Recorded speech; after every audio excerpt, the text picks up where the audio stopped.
हरे, हरे राम राम राम हरे हरे, हरे कृष्णा कृष्णा कृष्णा हरे हरे, हरे राम राम राम हरे हरे, हरे कृष्णा हरे कृष्णा कृष्णा कृष्णा हरे हरे, हरे हरे राम राम राम हरे, हरे कृष्णा कृष्णा कृष्णा हरे हरे, हरे राम राम राम हरे हरे, हरे कृष्णा कृष्णा कृष्णा कृष्णा कृष्णा हरे कृष्णा हरे, हरे राम हरे, हरे कृष्णा कृष्णा हरे हरे, हरे राम राम हरे हरे, हरे कृष्णा कृष्णा कृष्णा हरे राम राम हरे हरे, हरे कृष्णा कृष्णा कृष्णा हरे हरे, हरे राम राम हरे हरे, हरे कृष्णा कृष्णा हरे हरे, हरे राम राम हरे कृष्णा कृष्णा कृष्णा हरे हरे, हरे राम राम हरे हरे, हरे कृष्णा हरे कृष्णा कृष्णा कृष्णा कृष्णा कृष्णा हरे हरे हरे, हरे हरे राम राम राम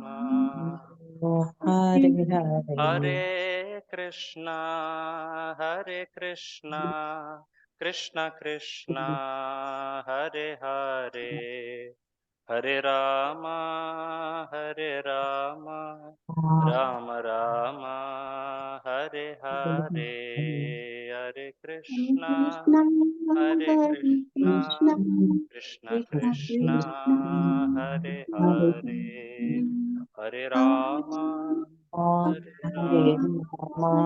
राम राम हरे, हरे हरे जय गौरनिताय गौरनिताय गौरनिताय, जय गौरनिताय गौरनिताय गौरनिताय गौरनिताय, जय गौरनिताय, जय प्रभुपद प्रभुपद प्रभुपद, जय प्रभुपद प्रभुपद प्रभुपद प्रभुपद, जय प्रभुपद।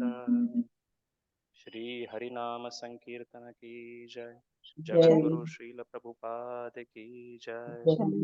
ನನ್ನಿಂದ ಹೇಳಿ, ಓಂ ಅಜ್ಞಾನತಿಮಿರಾಂಧಸ್ಯ ಜ್ಞಾನಾಂಜನಶಲಾಕಯಾ ಚಕ್ಷುರುನ್ಮೀಲಿತಂ ಯೇನ चक्षुरुन्मिलितं येन तस्मै श्रीगुरवे नमः।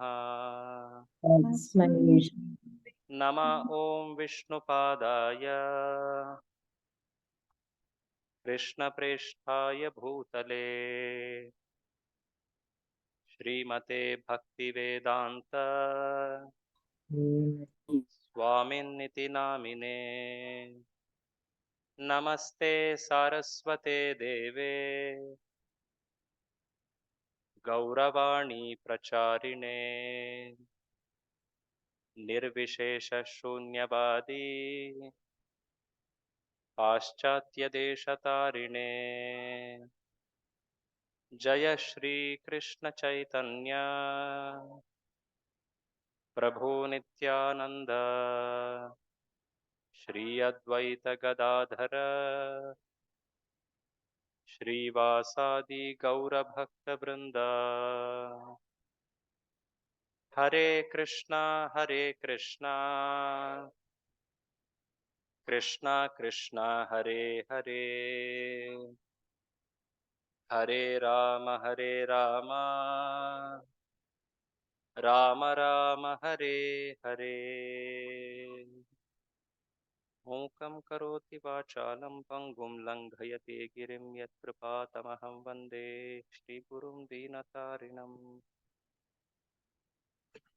ಹರೇ ಕೃಷ್ಣ, ತಮ್ಮೆಲ್ಲರಿಗೂ ಸ್ವಾಗತ. ನಾವು ಇವತ್ತು ಒಂದು ವಿಶೇಷವಾದಂತಹ ವಿಷಯದ ಮೇಲೆ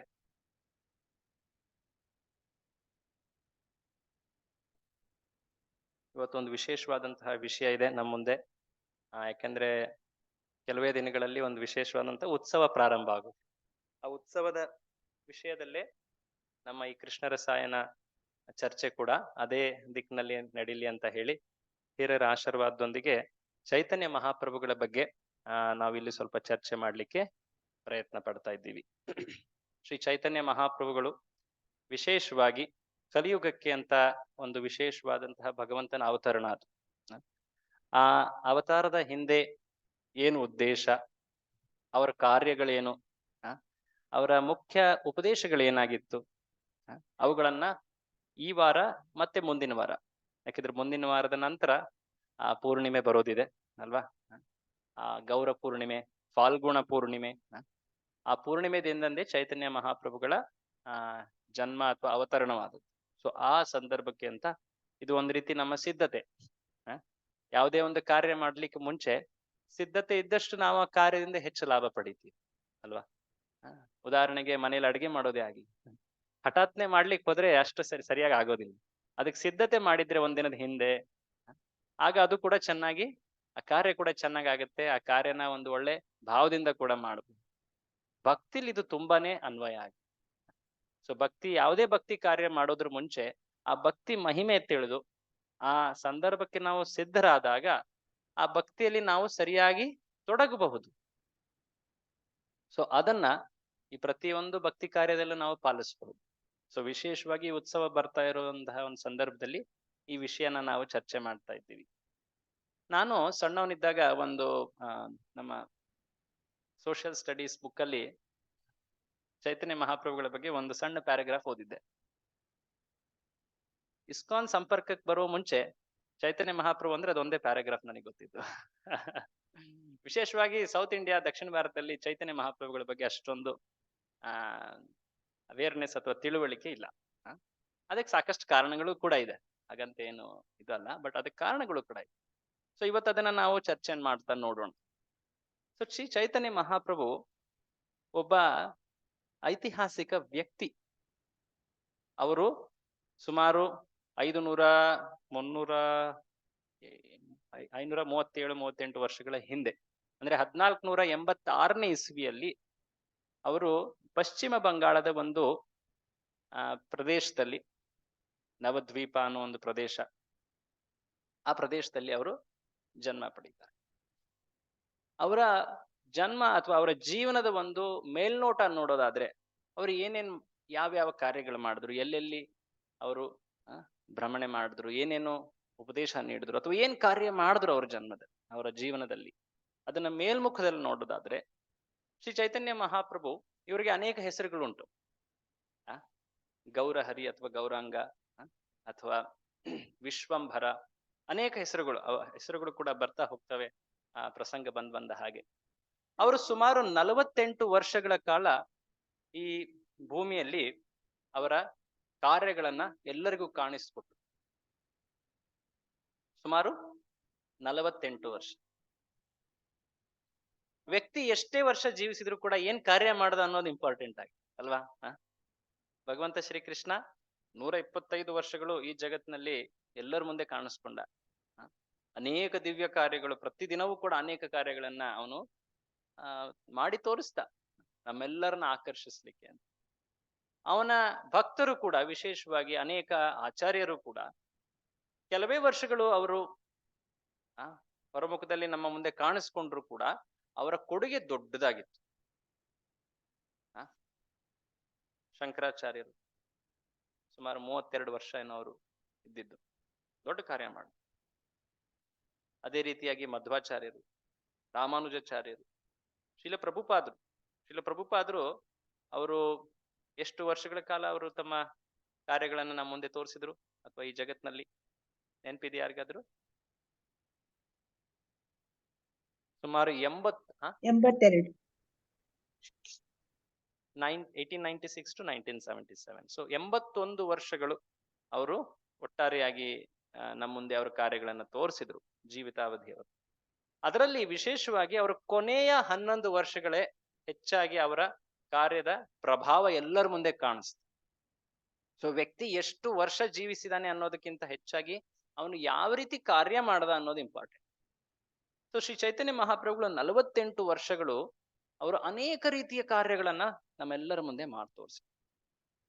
ಅವರು ಮೊದಲನೇದಾಗಿ ಮೊದಲ 24 ವರ್ಷ ಒಬ್ಬ ಗೃಹಸ್ಥನ ಜೀವನವನ್ನ ತೋರಿಸಿ, ನಂತರದ 24 ವರ್ಷ ಅವರು ಒಬ್ಬ ಆದರ್ಶ ಸನ್ಯಾಸಿಯ ಜೀವನವನ್ನ ತೋರಿಸಿ.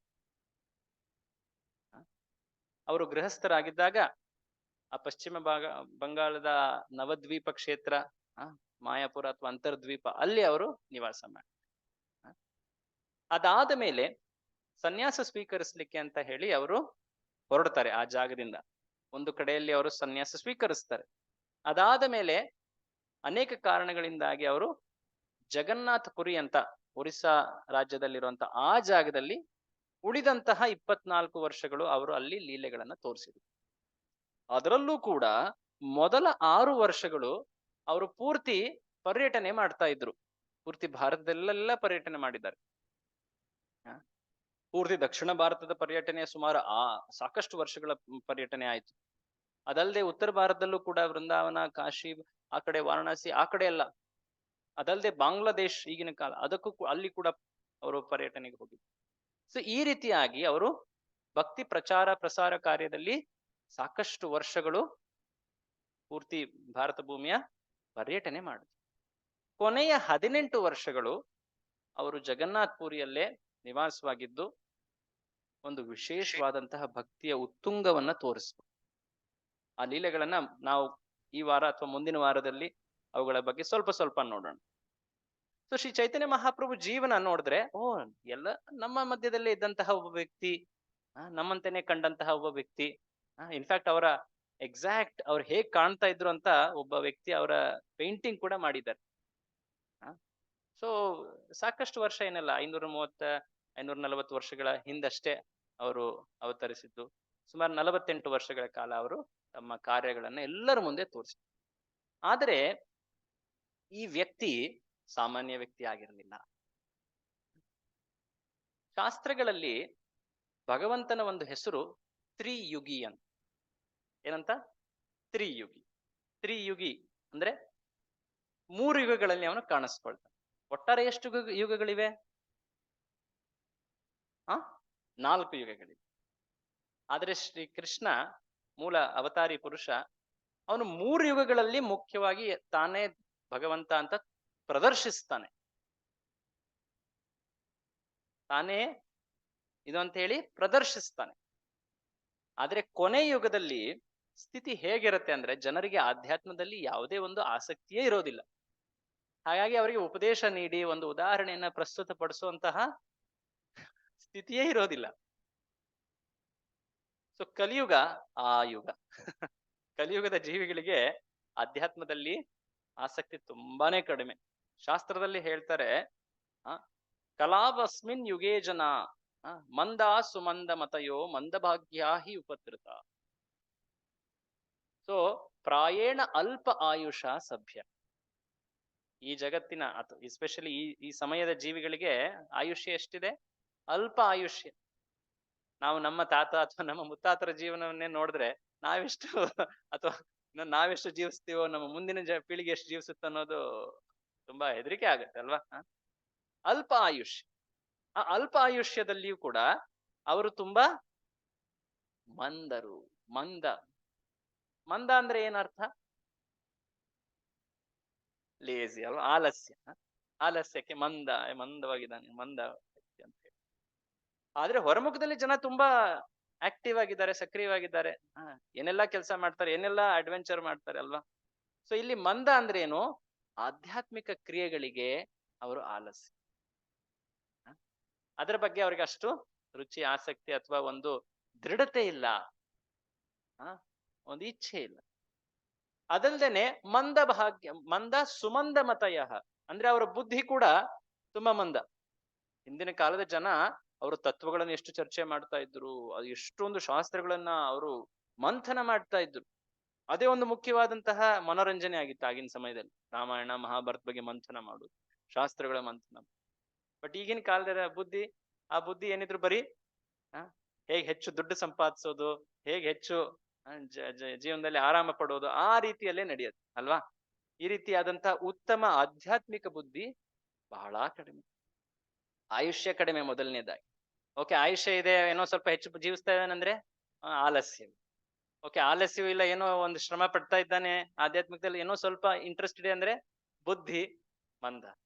ಓಕೆ, ಇದೆಲ್ಲ ಆಯ್ತು, ಏನೋ ಬುದ್ಧಿನೂ ಸ್ವಲ್ಪ ಚೆನ್ನಾಗಿ ಚುರುಕಾಗಿದೆ ಅಂದ್ರೆ ಸಾಕಷ್ಟು ಜನ ಒಂದು ರೀತಿ ಭ್ರಾಂತಿ ಅಂದ್ರೆ ಏನು, ಅವನನ್ನ ತಪ್ಪು ದಿಕ್ಕಿನಲ್ಲಿ ಕರೆದೊಯ್ಯುವಂತಹ ಜನ ಸಾಕಷ್ಟು ಅಧ್ಯಾತ್ಮದ ಹೆಸರು ಈ ಕಾಲದಲ್ಲಿ ಹೆಚ್ಚು.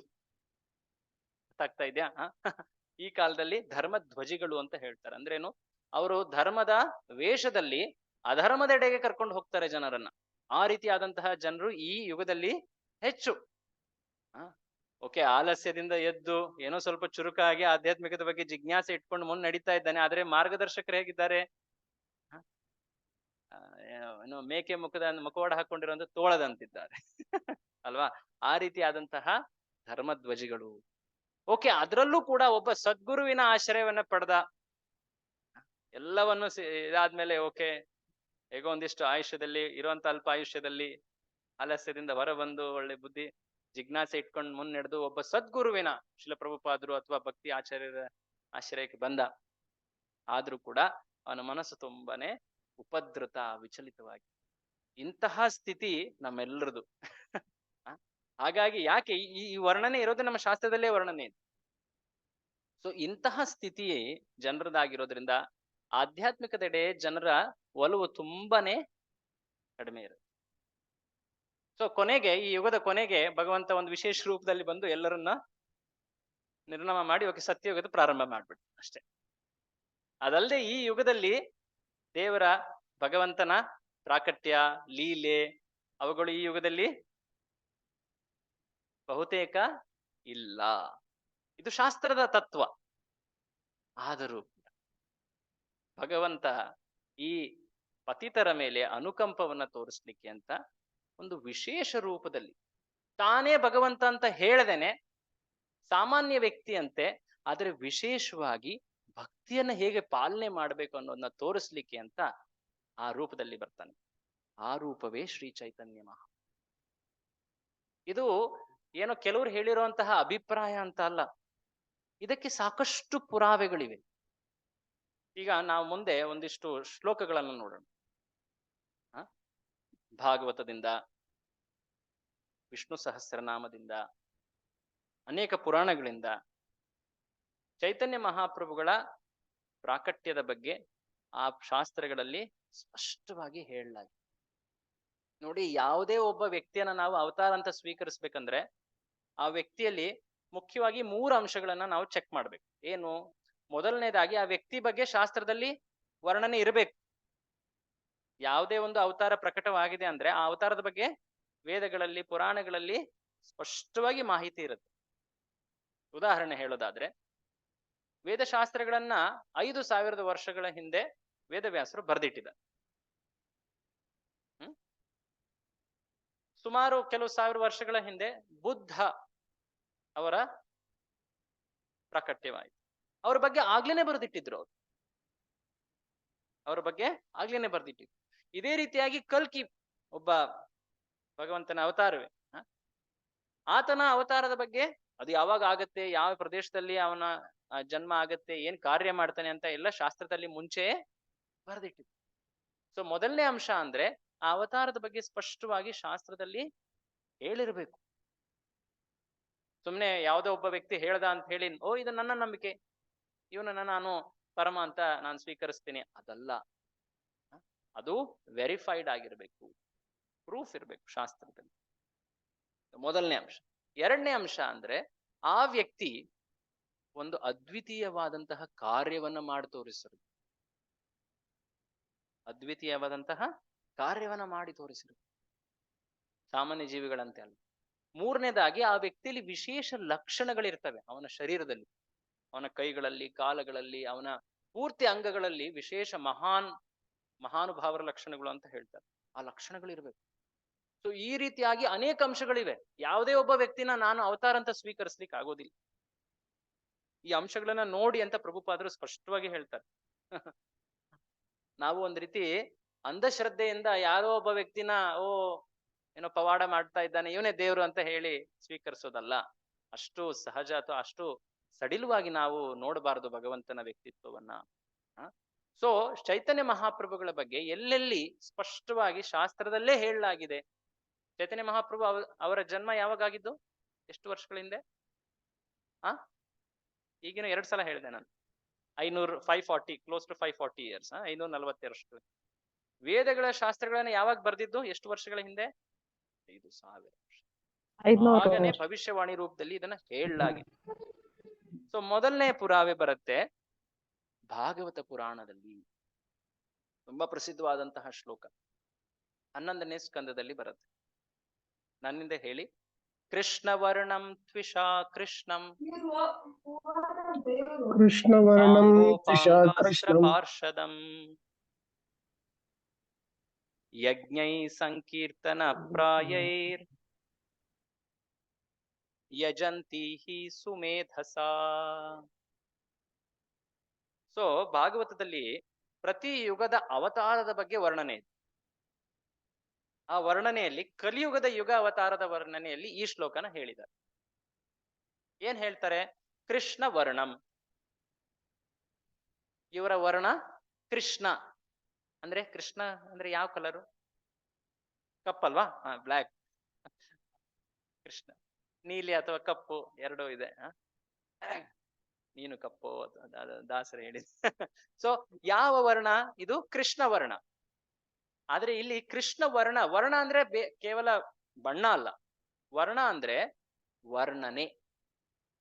ಕೃಷ್ಣ ವರ್ಣಂ ಅಂದ್ರೆ ಈ ಅವತಾರ ಯಾವಾಗ್ಲೂ ಕೃಷ್ಣನ ವರ್ಣನೆಯನ್ನ ಮಾಡ್ತಾ ಇರುತ್ತೆ ಈ ಅವತಾರ. ಆದ್ರೆ ಈ ವ್ಯಕ್ತಿಯ ತ್ವಿಷ ಅಂದ್ರೆ ಮೈಕಾಂತಿ ಅದು ಹೇಗಿರುತ್ತೆ? ಅಕೃಷ್ಣಂ, ಅದು ಕಪ್ಪ ಆಗಿರೋದಿಲ್ಲ. ಭಗವಂತ ಅವತಾರಿ ಅವನ ಬಣ್ಣ ಅಥವಾ ಅವನ ಶರೀರ ಅದು ಭೌತಿಕ ಅಲ್ಲ ಬಿಡಿ. ಆದ್ರೂ ನಮ್ಮ ವರ್ಣನೆಯಲ್ಲಿ ನಾವೇನ್ ಕಾಣ್ತೀವಿ? ಅವನೊಬ್ಬ ಮೇಘಶ್ಯಾಮ ಅಲ್ವಾ? ಅವನೊಬ್ಬ ವರ್ಣನೆ ಹಾಗಿರುತ್ತಲ್ವಾ? ಒಂದು ಕರಿಯ ಏನೋ ಹೇಳ್ತಾರೆ, ಮಾನ್ಸೂನ್ ಕ್ಲೌಡ್ ಅಂತ ಹೇಳ್ತಾರೆ ಅಲ್ವಾ? ಆ ರೀತಿಯಾದಂತಹ ವರ್ಣ ಮೇಘಶ್ಯಾಮ ಸುಂದರ. ಆದ್ರೆ ಈ ವ್ಯಕ್ತಿಯ ವರ್ಣ ಹೇಗಿರುತ್ತೆ? ಅಕೃಷ್ಣಂ, ಕಪ್ಪಾಗಿರೋದು. ಮುಂದೆ ಹೇಳ್ತಾರೆ ಸ ಅಂಗ ಉಪ ಅಂಗ ಅಸ್ತ್ರ ಪಾರ್ಷದಂ. ಅವತಾರಗಳು ಏನಾದ್ರೂ ಒಂದು ಅಸ್ತ್ರಗಳನ್ನು ಹಿಡಿದು ಬರ್ತವೆ. ರಾಮನ ಅಸ್ತ್ರ ಧನಸ್ಸು, ಪರಶುರಾಮನದು ಪರಶು ಅಲ್ವೇ, ವರಾಹನದು ಆ ಯಜ್ಞ ಏನು ಚಮಚಗಳು ಅಥವಾ ಯಜ್ಞ ಸಾಮಗ್ರಿಗಳು. ಅನೇಕ ಅವತಾರಗಳು ಅವರವರ ಅಸ್ತ್ರ ಅಥವಾ ಅವರ ಕೆಲವು ಜನರ ಜೊತೆ ಬರ್ತಾರೆ. ಆದ್ರೆ ಈ ಅವತಾರಕ್ಕೆ ಅಸ್ತ್ರ ಇಲ್ಲ. ಈ ವ್ಯಕ್ತಿಯ ಜೊತೆ ಇರುವಂತಹ ಜನರೇ ಅವನ ಅಸ್ತ್ರ. ಅವನು ಅಷ್ಟು ವಿಶೇಷವಾದಂತಹ ಜನರು ಅವರೆಲ್ಲರೂ. ವಿಶೇಷವಾಗಿ ಹೇಳ್ತಾ ಇದ್ದಾರೆ ಯಜ್ಞೈ ಸಂಕೀರ್ತನ ಪ್ರಾಯೈರ್. ನೋಡಿ ಸ್ಪಷ್ಟವಾಗಿ ಬರ್ದಿದೆ, ಯಜ್ಞೈ ಸಂಕೀರ್ತನ ಪ್ರಾಯೈರ್. ಈ ವ್ಯಕ್ತಿ ಬಂದು ಸಂಕೀರ್ತನ ಯಜ್ಞವನ್ನ ಹರಡ್ತಾನೆ. ಯಾರು ಇವನನ್ನ ಪಾಲಿಸ್ತಾರೋ ಯಜಂತಿ ಹಿ ಸುಮೇಧಸ, ತುಂಬಾ ಬುದ್ಧಿಯುಳ್ಳವರು ಇವನನ್ನ ಪಾಲಿಸ್ತಾರೆ. ಯಾಕೆಂದ್ರೆ ಹೊರಮುಖದಲ್ಲಿ ಇವನು ತಾನೇ ಅವತಾರ ಅಂತ ಘೋಷಣೆ ಮಾಡೋದಿಲ್ಲ. ಇನ್ಫ್ಯಾಕ್ಟ್ ಯಾರಾದ್ರೂ ನೀನ್ ಅವತಾರಿ ಅಲ್ವಾ ಅಂತ ಹೇಳಿದ್ರೆ ಇಲ್ಲ ನಾನಲ್ಲ ಅಂತ ಕಿವಿ ಮುಚ್ಕೊಂಡು ಅಲ್ಲಿಂದ ಓಡಿ ಹೋಗ್ತಾ ಇದ್ರು ಚೈತನ್ಯ ಮಹಾ. ಯಾಕೆಂದ್ರೆ ಈ ಯುಗದಲ್ಲಿ ಸಾಕಷ್ಟು ಜನ ಆ ರೀತಿ ಹೇಳಿ ಜನರನ್ನ ಮೋಸ ಮಾಡೋರಿದ್ದಾರೆ. ಚೈತನ್ಯ ಮಹಾಪ್ರಭುಗಳು ಈ ರೀತಿ ಆದಂತಹ ತುಂಬಾ ಒಂದು ರೀತಿ ಸಹಜೀಯ ಅಂತ ಹೇಳ್ತಾರೆ. ಈ ರೀತಿ ಆದಂತಹ ತುಂಬಾ ಸಡಿಲವಾದಂತಹ ಅಥವಾ ಸಹಜ ಅಥವಾ ತುಂಬಾ ಗೌಣವಾದಂತಹ ಮಾತು ಅವತಾರದ ಬಗ್ಗೆ ಅದನ್ನೆಂದು ತೋರಿಸ್ಲಿಲ್ಲ. ಸೊ ಇದು ಒಂದು ಪುರಾವೆ. ಅವರ ವರ್ಣ, ಅವರ ಅಂಗ ಅಸ್ತ್ರಗಳು, ಅವ್ರು ಏನ್ ಕಾರ್ಯ ಮಾಡ್ತಾರೆ ಅಂತ. ಮುಂದೆ ಇನ್ನೊಂದು ತುಂಬಾ ಪ್ರಸಿದ್ಧವಾದಂಥದ್ದು, ತಾವೆಲ್ಲರೂ ಇದನ್ನ ಕೇಳಿರ್ತೀರಾ, ವಿಷ್ಣು ಸಹಸ್ರನಾಮ. ವಿಷ್ಣು ಸಹಸ್ರನಾಮದಲ್ಲಿ ಕೆಲವೊಂದು ಶಬ್ದಗಳಿವೆ. ವಿಷ್ಣು ಸಹಸ್ರನಾಮ ಹೇಳಿದ್ದು ಯಾರು? ಭೀಷ್ಮರು. ಅವರು ತಮ್ಮ ಭಗವಂತ ಶ್ರೀಕೃಷ್ಣ ಅವ್ರ ಮುಂದೆ ಬಂದು ನಿಂತಿದ್ದಾನೆ, ಯುಧಿಷ್ಠಿರ ಪ್ರಶ್ನೆ ಕೇಳ್ತಾ ಇದ್ದಾನೆ. ಆ ಸಮಯದಲ್ಲಿ ಅವ್ರು ಹೇಳುದು, ಕಿಮೇಕಂ ದೈವತಂ ಲೋಕೆ ಕಿಂ ವಾಪ್ಯೇನಂ ಪರಾಯಣಂ. ಯಾರಪ್ಪ, ಯಾರು ಪರಮ ದೈವ, ಯಾರ ಆಶ್ರಯವನ್ನ ನಾನು ಸ್ವೀಕರಿಸ್ಬೇಕು, ಯಾವ ಮಾರ್ಗವನ್ನ ನಾನು ಪಾಲನೆ ಮಾಡ್ಬೇಕು, ಕಿಂ ಜಪನ್ ಮುಚ್ಯತೆ ಸಂಸಾರ ಬಂಧನ. ಎಲ್ಲ ಸಂಸಾರ ಬಂಧನವು ಅಲ್ಲಿಂದ ಮುಕ್ತವಾಗ್ಲಿಕ್ಕೆ ಏನನ್ನ ನಾನು ಜಪ ಮಾಡಬೇಕು ಅಂತ ಹೇಳಿದ್ದು ಯುಧಿಷ್ಠಿರ. ಅದಕ್ಕೆ ಉತ್ತರವಾಗಿ ಪೂರ್ತಿ ವಿಷ್ಣು ಸಹಸ್ರನಾಮವನ್ನ ಭೀಷ್ಮರು ಹೇಳಿ. ಎಲ್ಲ ಅವತಾರಗಳ ಸ್ಪಷ್ಟ ವರ್ಣನೆ ಈ ಸಹಸ್ರನಾಮದಲ್ಲಿ ಸಿಗುತ್ತೆ. ವಾಮನ, ವರಾಹ, ಕಲ್ಕಿ, ಎಲ್ಲ ಅವತಾರ, ಕೃಷ್ಣ, ಅನೇಕ ಹೆಸರುಗಳಿವೆ. ಅದರಲ್ಲಿ ವಿಶೇಷವಾಗಿ ಚೈತನ್ಯ ಮಹಾಪ್ರಭುಗಳ ಬಗ್ಗೆ ಅಲ್ಲಿ ವರ್ಣನೆ ಬರುತ್ತೆ. ಓಕೆ, ಈ ಸ್ಲೈಡ್ ಇಲ್ಲಿ ಬಂತ, ಒಂದ್ ನಿಮಿಷ, ಇದು ಮುಂದೆಂತ ನೋಡೋಣ. ಮಹಾಭಾರತದ ವಿಷ್ಣು ಸಹಸ್ರನಾಮ ಹೇಳಿದ್ದೀರಾ ಇದನ್ನ? ಸುವರ್ಣ ವರ್ಣ ಹೇಮಾಂಗೋ ವರಾಂಗಶ್ಚಂದನಾಂಗದಿ. ಈ ವ್ಯಕ್ತಿಯ ವರ್ಣ, ಈ ಅವತಾರದ ವರ್ಣ ಹೇಮ, ಸುವರ್ಣ, ಒಂದು ರೀತಿಯ ಆ ಬಂಗಾರದ ಕಾಂತಿ, ಹಳದಿ ವರ್ಣ. ವರ ಅಂಗ ಚಂದನಾಂಗದಿ, ಅವನ ಸುಂದರವಾದಂತಹ ಅಂಗಗಳು ವರಾಂಗ ಚಂದನಾಂಗದಿ, ಒಂದು ರೀತಿ ಚಂದನದಿಂದ ಕಂಪು ಆ ಕಾಂತಿಯ ಹಾಗೆ ಹೊರಹೊಮ್ತಾ ಇತ್ತು. ಇನ್ನೊಂದು ಶ್ಲೋಕ ಸ್ಪಷ್ಟವಾಗಿ ಬರುತ್ತೆ ಸಹಸ್ರನಾಮದಲ್ಲಿ, ಸನ್ಯಾಸಕೃತ್ ಶಮ ಶಾಂತ ನಿಷ್ಠಾ ಶಾಂತಿ ಪರಾಯಣ. ಹೇಳಿದಿರಲ್ವಾ? ಈ ಅವತಾರ ಸನ್ಯಾಸವನ್ನ ಸ್ವೀಕರಿಸಿತು. ಯಾವ ಅವತಾರ ಭಗವಂತಂದು ಸನ್ಯಾಸವನ್ನ ಸ್ವೀಕರಿಸಿದಂತ ಅವತಾರ ಹೇಳಿದ್ದೀರಾ? ನರನಾರಾಯಣ ಅವರು ಮೊದಲಿಂದನೂ ಋಷಿಗಳಾಗಿದ್ರು, ಋಷಿಗಳೇ. ಆದ್ರೆ ಈ ವ್ಯಕ್ತಿ ಎಲ್ಲ ಆಶ್ರಮಗಳನ್ನ ತೋರಿಸಿ ಕೊನೆಗೆ ಸನ್ಯಾಸ ಆಶ್ರಮವನ್ನ ಸ್ವೀಕರಿಸಿದ ಈ ಅವತಾರ. ಶಮಃ ಶಾಂತಃ ನಿಷ್ಠಾ ಶಾಂತಿ ಪರಾಯಣ. ನೋಡಿ, ಸ್ಪಷ್ಟವಾಗಿ ಹೇಳಿದ್ದಾರೆ.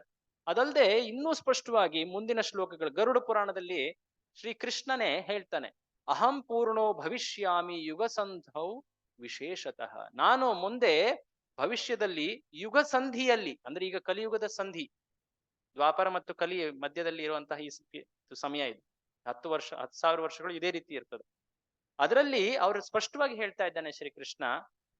ಯಾವ್ದ್ರಲ್ಲಿ? ಗರುಡ ಪುರಾಣ. ಮಾಯಾಪುರೇ ನವದ್ವೀಪೆ ಭವಿಷ್ಯಾಮಿ ಸಚೀಸು. ಜಾಗದ ಹೆಸರು ಇದೆ, ತಾಯಿ ಹೆಸರು ಇದೆ. ಕಲೆ ಪ್ರಥಮ ಸಂಧ್ಯಾಯಾಮ್ ಲಕ್ಷ್ಮೀಕಾಂತೋ ಭವಿಷ್ಯತಿ. ನಾನು ಲಕ್ಷ್ಮೀಕಾಂತನಾಗ್ತೀನಿ. ಅಂದ್ರೆ ಶ್ರೀ ಚೈತನ್ಯ ಮಹಾಪ್ರಭುವಿನ ಹೆಂಡತಿ ಹೆಸರು ಲಕ್ಷ್ಮೀ ಪ್ರಿಯ ಮತ್ತೆ ವಿಷ್ಣು ಪ್ರಿಯ, ಇಬ್ರು ಹೆಂಡತಿಯರು, ಇಬ್ರು ಲಕ್ಷ್ಮಿಯ ವಿಸ್ತಾರಗಳೇ, ಆದಿಲಕ್ಷ್ಮಿಗಳೇ ಅವರು. ದಾರುಬ್ರಹ್ಮ ಸಮೀಪಸ್ಥಃ. ದಾರುಬ್ರಹ್ಮ ಅಂದ್ರೆ ಭಗವಂತನ ಆ ರೂಪ ಕಟ್ಟಿಗೆಯ ರೂಪ. ದಾರು ಅಂದ್ರೆ ಕಟ್ಟಿಗೆ, ದಾರುಬ್ರಹ್ಮ. ಯಾರಿದು ಭಗವಂತನ ಕಟ್ಟಿಗೆ ರೂಪ? ಜಗನ್ನಾಥ. ದಾರುಬ್ರಹ್ಮ ಸಮೀಪಸ್ಥ ಸನ್ಯಾಸಿ ಗೌರ ವಿಗ್ರಹ. ನೋಡಿ ಎಷ್ಟು ಸ್ಪಷ್ಟವಾಗಿ ಹೇಳಿದ್ದಾರೆ. ಸನ್ಯಾಸಿ ಎಲ್ಲಿರ್ತಾರೆ ಇವರು? ದಾರುಬ್ರಹ್ಮ ಸಮೀಪವಲ್ಲ, ಅಲ್ಲಿರ್ತಾರೆ. ಅಂದ್ರೆ ಜಗನ್ನಾಥ್ಪುರಿಯಲ್ಲಿ ಅವರು ಅಲ್ಲಿ ನೆಲೆಸ್ತಾರೆ. ಗೌರ ವಿಗ್ರಹ, ಅವರ ಶರೀರದ ವರ್ಣ ಗೌರವರ್ಣ, ಹೇಮವರ್ಣ. ಅದಲ್ದೇನೆ ಮುಂದೆ ಆ ಭವಿಷ್ಯ ಪುರಾಣದಲ್ಲಿ, ಸ್ಕಂದ ಪುರಾಣದಲ್ಲಿ ಸ್ಪಷ್ಟವಾಗಿ ಹೇಳಿದ್ದಾರೆ, ಸನ್ಯಾಸ ರೂಪಿಣಾಂ ಕಲೌ. ಸ್ಕಂದ ಪುರಾಣದಲ್ಲಿ ನೋಡಿ, ಅಂತಹ ಕೃಷ್ಣ ಬಹಿರ್ಗೌರ, ಶ್ರೀಕೃಷ್ಣನೇ, ಆದ್ರೆ ಅವನ ಶರೀರದ ವರ್ಣ ಬದಲಾಗಿದೆ. ಸಚಿಗರ್ಭೆ ಸಮಾಪ್ನುಯಾಂ, ತಾಯಿ ಹೆಸರು ಕೂಡ ಬಂದಿದೆ ಅಲ್ಲಿ. ಈ ರೀತಿಯಾಗಿ ಅನೇಕ ಶ್ಲೋಕಗಳಲ್ಲಿ ಈ ಶ್ರೀ ಅವತಾರದ ಬಗ್ಗೆ, ಚೈತನ್ಯ ಮಹಾಪ್ರಭು ಅವತಾರದ ಬಗ್ಗೆ ಸ್ಪಷ್ಟವಾಗಿ ನಮಗೆ ಪುರಾವೆ ಸಿಗ್ತದೆ. ಯಾವುದೋ ಒಬ್ಬ ವ್ಯಕ್ತಿ ಇದನ್ನ ಸ್ವೀಕರಿಸೋದು, ಇನ್ನೊಬ್ಬ ವ್ಯಕ್ತಿ ನಾನು ಇದನ್ನ ಒಪ್ಪೋದಿಲ್ಲ ಅನ್ನೋದು ಆ ರೀತಿ ಮಾತಲ್ಲ. ಇದು ಶಾಸ್ತ್ರದಿಂದ ಅಧಿಕೃತವಾದಂತಹ ಪ್ರಮಾಣ, ಒಂದು ರೀತಿ ಸೆಂಟಿಮೆಂಟ್ ರೂಪದಲ್ಲ. ಹಾಗಿದ್ದಲ್ಲಿ ಚೈತನ್ಯ ಮಹಾಪ್ರಭುಗಳು ಪ್ರಕಟಲಾಗ್ಲಿಕ್ಕೆ ಹಿಂದೆ ಏನ್ ಕಾರಣ ಇತ್ತು ಅದನ್ನ ಅರ್ಥ ಮಾಡ್ಕೋಬೇಕಲ್ವಾ? ಅದೇನ್ ಕಾರಣ? 2 ಕಾರಣಗಳು. ಅನೇಕ ಕಾರಣಗಳಿವೆ, ನಾನು ತುಂಬಾ ಸರಳವಾಗಿ ಹೇಳ್ಬೇಕಂದ್ರೆ 2 ಕಾರಣಗಳು. ಮೊದಲನೇ ಕಾರಣ ಯಾರಾದ್ರೂ ಓದ್ತೀರಾ? ಅಲ್ಲಿ ಮೈಕ್ ಇದೆ, ಓದ್ತೀರಾ? ನಾಮ ಸಂಕೀರ್ತನೆಯನ್ನ ಹರಡಲು, ಯುಗಧರ್ಮವಾದಂತಹ ನಾಮ ಸಂಕೀರ್ತನೆಯನ್ನ ಎಲ್ಲರಿಗೂ ನೀಡಲು ಅವರು ಈ ಅವತಾರದಲ್ಲಿ. ಶ್ರೀಕೃಷ್ಣ ಭಗವದ್ಗೀತೆಯಲ್ಲಿ ಭಕ್ತಿ ಪಾಲನೆ ಮಾಡ್ಬೇಕು ಅಂತ ಕೊನೆಯ ಉಪದೇಶದಂತೆ ಹೇಳ್ದ. ನೆನ್ಪಿದೆಯಾ ಯಾವ್ದಾದ್ರು ಶ್ಲೋಕ ಶ್ರೀಕೃಷ್ಣ ಹೇಳಿದ್ದು? ಭಕ್ತಿಯನ್ನ ಪಾಲನೆ ಮಾಡು, ನನ್ನ ಆಶ್ರಯವನ್ನ ಸ್ವೀಕರಿಸು, ನನ್ನಲ್ಲಿ ಶರಣಾಗು ಅಂತ ಶ್ರೀಕೃಷ್ಣ ಕೊನೆಯಲ್ಲಿ ಹೇಳ್ದ. ಭಗವದ್ಗೀತೆ ಕೊನೆಯ ಶ್ಲೋಕಗಳಲ್ಲಿ ಇದೇ ಹೇಳುದು. ಸರ್ವಧರ್ಮಾನ್ ಪರಿತ್ಯಜ್ಯ ಮಾಮೇಕಂ ಶರಣಂ ವ್ರಜ, ಅಹಂ ತ್ವಾಂ ಸರ್ವ ಪಾಪೇಭ್ಯೋ ಮೋಕ್ಷಯಿಷ್ಯಾಮಿ ಮಾ ಶುಚಃ. ಇದಕ್ಕಿಂತ ಹಿಂದೆ ಒಂದ್ ಶ್ಲೋಕದಲ್ಲಿ ಮನ್ಮನಾ ಭವ ಮದ್ಭಕ್ತಃ ಮವ್ಯಾಜಿ ಮಾಂ ನಮಸ್, ನನ್ನ ಬಗ್ಗೆ ಚಿಂತನೆ ಮಾಡು, ನನ್ನ ಭಕ್ತನಾಗು, ನನ್ನ ಪೂಜಿಸು, ನನಗೆ ನಮಸ್ಕಾರ. ಶ್ರೀಕೃಷ್ಣ ಸ್ಪಷ್ಟವಾಗಿ ಹೇಳಿದಾನೆ. ಭಗವದ್ಗೀತೆ ಒಂದು ರೀತಿ ಕಣ್ಮುಂದೆ ನಮ್ಮ ಕನ್ನಡಿ ಇಟ್ಟು ತೋರಿಸ್ದಂಗೆ, ಹೇಗೆ ನಮ್ಗೆ ಸ್ಪಷ್ಟವಾಗಿ ನಮ್ಮ ಇದು ಕಾಣುತ್ತೆ, ಅದೇ ರೀತಿಯಾಗಿ ಭಗವದ್ಗೀತೆಯಲ್ಲಿ ಸತ್ಯ ಅಷ್ಟು ಸ್ಪಷ್ಟವಾಗಿದೆ. ಏನದು? ಭಕ್ತಿ. ಶ್ರೀಕೃಷ್ಣ ಉಪದೇಶದ ರೂಪದಲ್ಲಿ ಹೇಳ್ದ. ಆದ್ರೆ ಇದನ್ನ ಹೇಗ್ ಪಾಲನೆ ಮಾಡ್ಬೇಕು ಅದನ್ನ ತೋರಿಸ್ಕೊಡ್ಲಿಕ್ಕೆ ಶ್ರೀಕೃಷ್ಣ ಮತ್ತೆ ಚೈತನ್ಯ ಮಹಾಪ್ರಭುಗಳ ಅವತಾರಣದಲ್ಲಿ ಈ ಭಕ್ತಿಯನ್ನ ಕಲಿಸ್ಲಿಕ್ಕೆ ಬಂದ. ಹಾಗಾಗಿ ಇದು ಭಕ್ತಿಯನ್ನ ಕಲಿಸುವಂತಹ ಅವತಾರ. ಆ ವ್ಯಕ್ತಿ ಜೀವನದಲ್ಲಿ ನೀವು ಭಕ್ತಿ ಹೇಗೆ ನಾವು ಬೆಳೆಸ್ಕೋಬೇಕು ಅನ್ನೋದನ್ನ ಕಾಣ್ತೀವಿ. ಅದನ್ನ ಈಗ ಲೀಲೆಗಳಲ್ಲಿ ನಾವು ನೋಡೋಣ, ಒಂದೊಂದಾಗಿ ನೋಡ್ತಾ ಹೋಗೋಣ. ಯಾಕಂದ್ರೆ ಆ ಚೈತನ್ಯ ಮಹಾಪ್ರಭುಗಳ ಆ ಜೀವನ ಏನಿದೆ, ಆ ಜೀವನವನ್ನ ನಾವು ಪರಿಶೀಲಿಸಿ ಅದನ್ನ ನಾವು ಅಧ್ಯಯನ ಮಾಡಿದ್ರೆ ನಮ್ಮ ಭಕ್ತಿ ಹೇಗೆ ಬೆಳಿಬೋದು ಅನ್ನೋದನ್ನ ನಾವು ಅರ್ಥ ಮಾಡ್ತೀವಿ. ತುಂಬಾ ಸೊಗಸಾಗಿದೆ ಅವ್ರ ಜೀವನ ನೋಡ್ತಾ ಹೋದ್ರೆ. ಎರಡನೇ ಕಾರಣ ಓದ್ತೀರಾ ಬೇರೆಯವರು? ಪರಮಪ್ರಭು ಕೃಷ್ಣ. ಪರಮಪ್ರಭು ಕೃಷ್ಣನ ಶುದ್ಧ ಪ್ರೀತಿಯನ್ನ ಸವಿಯಲು.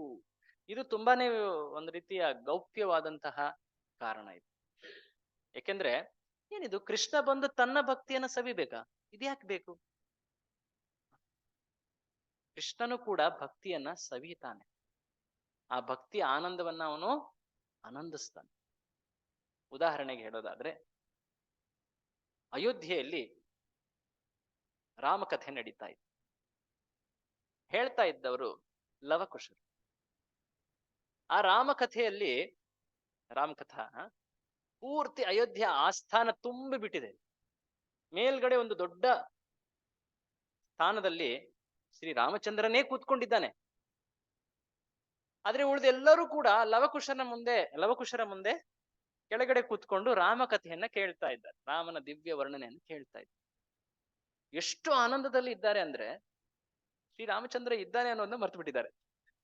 ಆ ವರ್ಣನೆಯಲ್ಲಿ, ಭಕ್ತಿಯಲ್ಲಿ, ಇದು ಭಗವಂತನ ವಿಚಾರಗಳನ್ನ ಕೇಳೋದ್ರ ಆ ತಲ್ಲೀನತೆ ಎಷ್ಟು, ಅದನ್ನ ನೋಡಿ ಶ್ರೀರಾಮಚಂದ್ರನು ಆಶ್ಚರ್ಯಪಟ್ಟು ತನ್ನ ಏನು ಆ ಸ್ಥಾನ ಇದೆ, ಮಹಾರಾಜನ ಆ ಸಾಮ್ರಾಟನ ಸ್ಥಾನ ಏನು ಇದು ಇದೆ, ಆ ಜಾಗವನ್ನ ಅವನು ಬಿಟ್ಟು ಸ್ಥಾನವನ್ನ ತ್ಯಜಿಸಿ ಕೆಳಗಡೆ ಮೆಲ್ಲಕ್ಕೆ ಬರ್ತಾನೆ.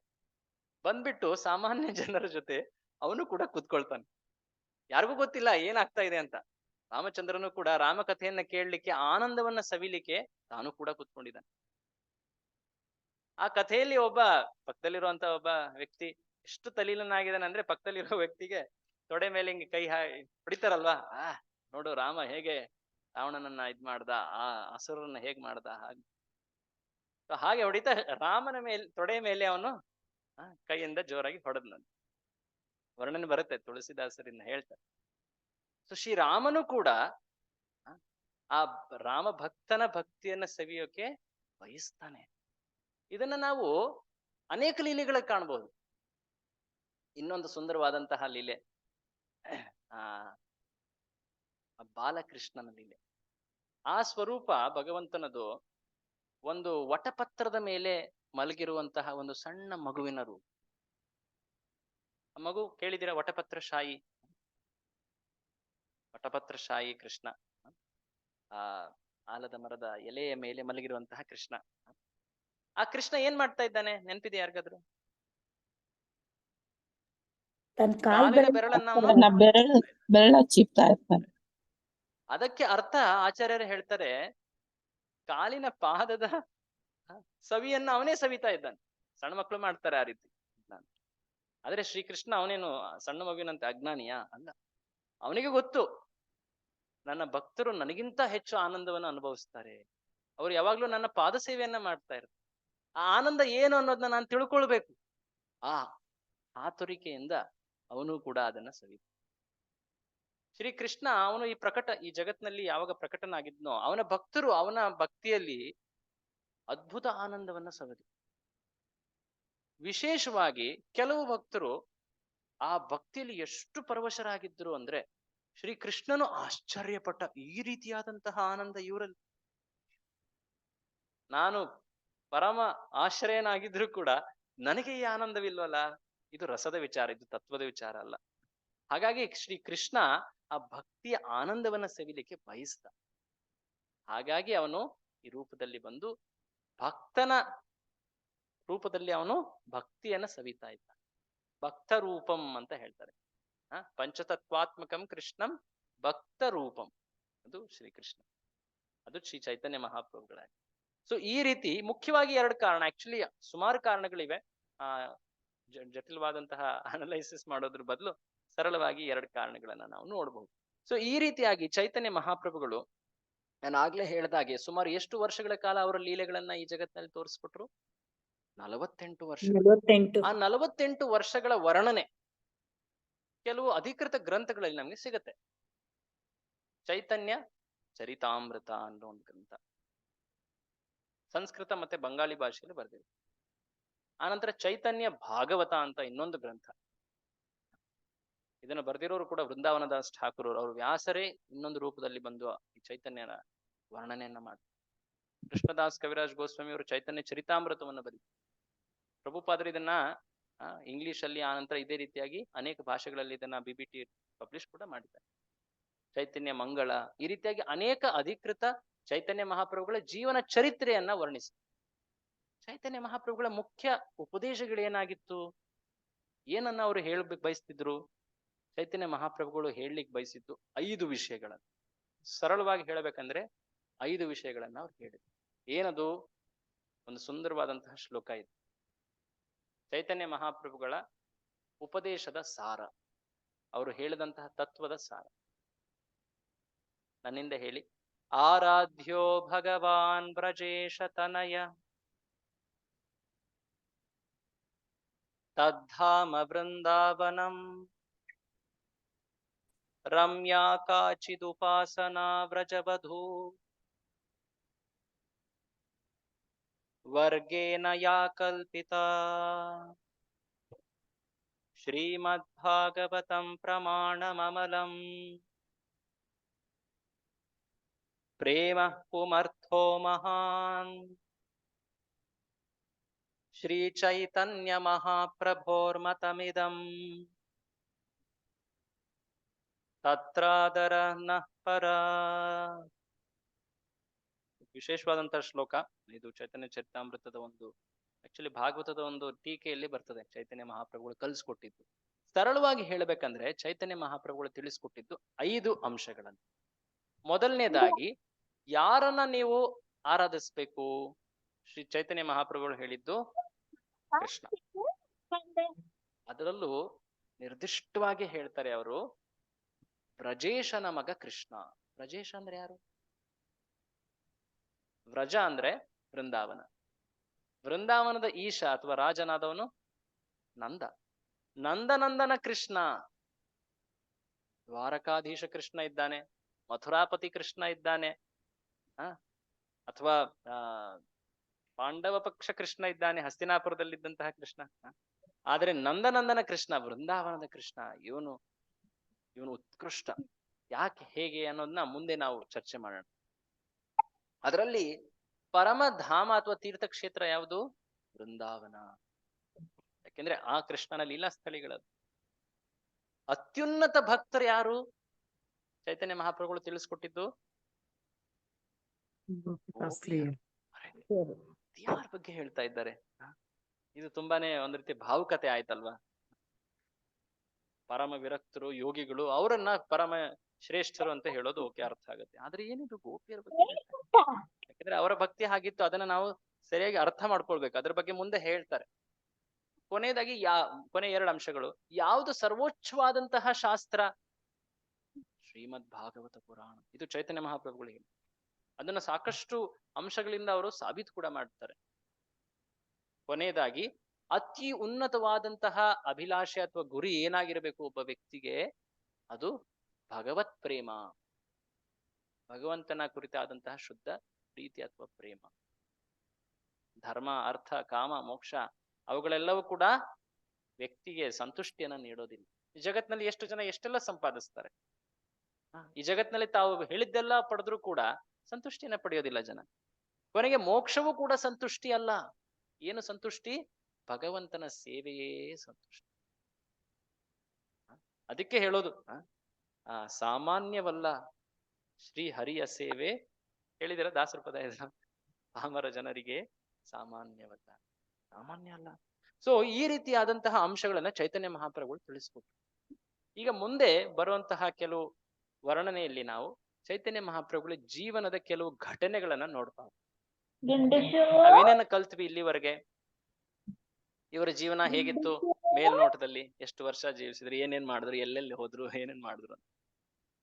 ಸಾಮಾನ್ಯ ಜನರಂತೆ ಕಂಡ್ರು? ಅಲ್ಲ, ಸಾಮಾನ್ಯರಲ್ಲ ಇವ್ರು. ಯಾರು? ಅಸಾಮಾನ್ಯರು. ಹೌದು, ಭಗವಂತನೇ, ಭಗವಂತನ ಅವತಾರ. ಅದಕ್ಕೆ ಸಾಕಷ್ಟು ಪ್ರೂಫ್ಸ್ ಅಥವಾ ಪುರಾವೆಗಳನ್ನ ನೋಡಿದ್ವಿ ನಾವು. ಎಲ್ಲೆಲ್ಲಿಂದ? ಪುರಾಣಗಳಿಂದ ನೋಡಿದ್ವಿ, ವಿಷ್ಣು ಸಹಸ್ರನಾಮದಿಂದ ನೋಡಿದ್ವಿ, ಭಾಗವತದಿಂದ ನೋಡಿದ್ವಿ, ಉಪನಿಷತ್ತುಗಳು ಕೂಡ ವರ್ಣನೆ. ಎಷ್ಟು? ಗರುಡ ಪುರಾಣ, ಸ್ಕಂದ ಪುರಾಣ, ಪದ್ಮ ಪುರಾಣ, ಅನೇಕ, ಆಕ್ಚುಲಿ ಸಾಕಷ್ಟಿದೆ.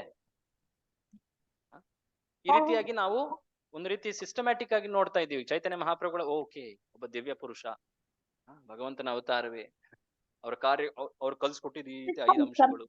ಈಗ ಅವರ ಜೀವನವನ್ನ ನೋಡಿ ಅದನ್ನ ನಾವು ಸ್ಪಷ್ಟವಾಗಿ ತಿಳಿಯೋಣ. ಸೊ ಆಗ್ಲೇ ನಾನು ಹೇಳ್ದ ಹಾಗೆ ಇವರ ಜನ್ಮ ಯಾವ ಇಸ್ವಿಯಲ್ಲಿ ಆಗಿದ್ದು? ಸೊ ಇವರು ಪ್ರಕಟರಾಗಿದ್ದು 1486, 1486 ಫಾಲ್ಗುಣ ಮಾಸದ ಪೂರ್ಣಿಮೆಯಂದು ಅವರ ಪ್ರಕಟ ಅಥವಾ ಜನ್ಮ ಅಥವಾ ಆವಿರ್ಭಾವ. ಆ ಸಮಯದಲ್ಲಿ ನೀವು ಇತಿಹಾಸ ನೋಡಿ, ಏನಾಗ್ತಾ ಇತ್ತು ಭಾರತದಲ್ಲಿ, ಏನಾಗ್ತಾ ಇತ್ತು? ಬ್ರಿಟಿಷರು ಬಹಳ ಇಂಪಾರ್ಟೆಂಟ್ ಅರ್ಥ ಮಾಡ್ಕೊಳಕ್ಕೆ. ಯಾವ ಸಮಯದಲ್ಲಿ ಇವರು ಪ್ರಕಟರಾಗ್ತಾ ಇದ್ದಾರೆ, ಏನ್ ಕಾರ್ಯ ಮಾಡಿದ್ರು ಅಂತ. ಏನಾಗ್ತಾ ಇತ್ತು ಭಾರತದಲ್ಲಿ ಅವಾಗ? 1480 ಅಂದ್ರೆ ಏನು, 15ನೇ ಶತಮಾನ. What was happening in 15th century? ಏನಾಗ್ತಾ ಇತ್ತು? ಮುಸ್ಲಿಮ್ಸ್ಗಳ ಮೊಘಲರ ದಾಳಿ, ಎಲ್ಲೆಡೆ ಮೊಘಲರಿದ್ರು. ವಿಶೇಷವಾಗಿ ಅವರು ಸಾಕಷ್ಟು ಒಂದು ರೀತಿಯಾದಂತಹ ಅತ್ಯಾಚಾರ, ಆಕ್ರೋಶ, ದಬ್ಬಾಳಿಕೆ, ಶೋಷಣೆ, ಇಷ್ಟೊಂದು ಸಾವುಗಳಾಗ್ತಾ ಇದ್ವು. ದೇವಸ್ಥಾನಗಳೆಲ್ಲವೂ ಧ್ವಂಸವಾಗ್ತಾ ಇದ್ವು. ಭಕ್ತಿಯನ್ನ ಅಥವಾ ಸನಾತನ ಧರ್ಮವನ್ನ ಒಂದು ರೀತಿ ಬಹಿರಂಗವಾಗಿ ವ್ಯಕ್ತಿಗಳು ಪಾಲನೆ ಮಾಡ್ಲಿಕ್ಕೆ ಆಗ್ತಾ ಇತ್ತು. ಈ ರೀತಿಯಾದಂತಹ ಸಮಯ ಅದು. ಅದಲ್ಲದೇನೆ ಯಾರು ವೇದಗಳನ್ನ ಪಾಲನೆ ಮಾಡ್ತಾ ಇದ್ರು ಅವರು ಕೂಡ ಭ್ರಷ್ಟರಾಗಿದ್ರು. ಇದನ್ನು ಕೂಡ ಗಮನಿಸ್ಬೇಕು. ಜನ ಕೇವಲ ಒಂದು ರೀತಿ ಹೊರಮುಖದಲ್ಲಿ, ನಾನು ಜನ್ಮದಲ್ಲಿ ಶ್ರೇಷ್ಠ, ನಾನೇ ಶ್ರೇಷ್ಠ, ನಾನು ಹೇಳ್ದಂಗೆ ನಡಿಬೇಕು, ನನಗೆ ಎಲ್ಲರೂ ಕೂಡ ಗೌರವಿಸ್ಬೇಕು, ನಾನೇ ಯಜ್ಞ ಮಾಡಿಸೋನು, ಪಶುವಧೆ ಮಾಡಿ, ಅದು ಮಾಡಿ, ಇದು ಮಾಡಿ, ಒಂದು ರೀತಿಯಾದಂತಹ ಕ್ಷುಲ್ಲಕ ಒಂದು ರೀತಿ ಧರ್ಮದ ಏನ್ ಹೇಳ್ತಾರೆ, ದಂಭಾಚಾರ ಅಂತ. వేరే తెచ్చిండి ಅನ್ನೋದು బ్యాగ్ లో ఉంది. ಧರ್ಮ ಅನ್ನೋದು ಒಂದು ರೀತಿ నీది స్కూల్ బ్యాగ్ ఉండే కదా ఒకటి. ಒಂದ್ ಕಡೆ ಆ ರೀತಿಯಾದಂತಹ ಜನ, ಇನ್ನೊಂದ್ ಕಡೆ ವಿಧರ್ಮಿಗಳು ಹೆಚ್ಚಾಗಿದ್ದಾರೆ. ಹರೇ ಕೃಷ್ಣ ಮ್ಯೂಟ್ ಮಾಡಿ. ಹರೇ ಕೃಷ್ಣ ಮ್ಯೂಟ್ ಮಾಡಿ. ಪ್ರಾಮಾಣಿಕ ಭಕ್ತರು ಮ್ಯೂಟ್ ಮಾಡ್ಕೊಳ್ಳಿ, ಯಾರೋ ಸೌಂಡ್ ಬರ್ತಿದೆ. ಆಗ ಚೈತನ್ಯ ಮಹಾಪ್ರಭುಗಳ ಅವತರಣಿಕೆ. ಆ ಸಮಯ ಪೂರ್ಣಿಮೆ ಆಗಿದ್ರು ಕೂಡ ಅದು ಒಂದು ರೀತಿಯ ಗ್ರಹಣವಾಗಿತ್ತು. ಆ ಗ್ರಹಣವನ್ನ ನೋಡಿ ಎಲ್ಲಾ ಜನರು ಗಂಗೆ ನದಿಯಲ್ಲಿ ಇಳಿದು ಭಗವಂತನ ನಾಮ ಜಪ ಮಾಡ್ತಾ ಇದ್ರು. ಯಾಕಂದ್ರೆ ಗ್ರಹಣ ಅಂದ್ರೆ ಅಮಂಗಳ ಅಲ್ವಾ, ಅಮಂಗಳ ಸಮಯದಲ್ಲಿ ದೇವ್ರ ನಾಮ ಹೇಳ್ಬೇಕು ಅಂತ ಅದೊಂದು ನಂಬಿಕೆ.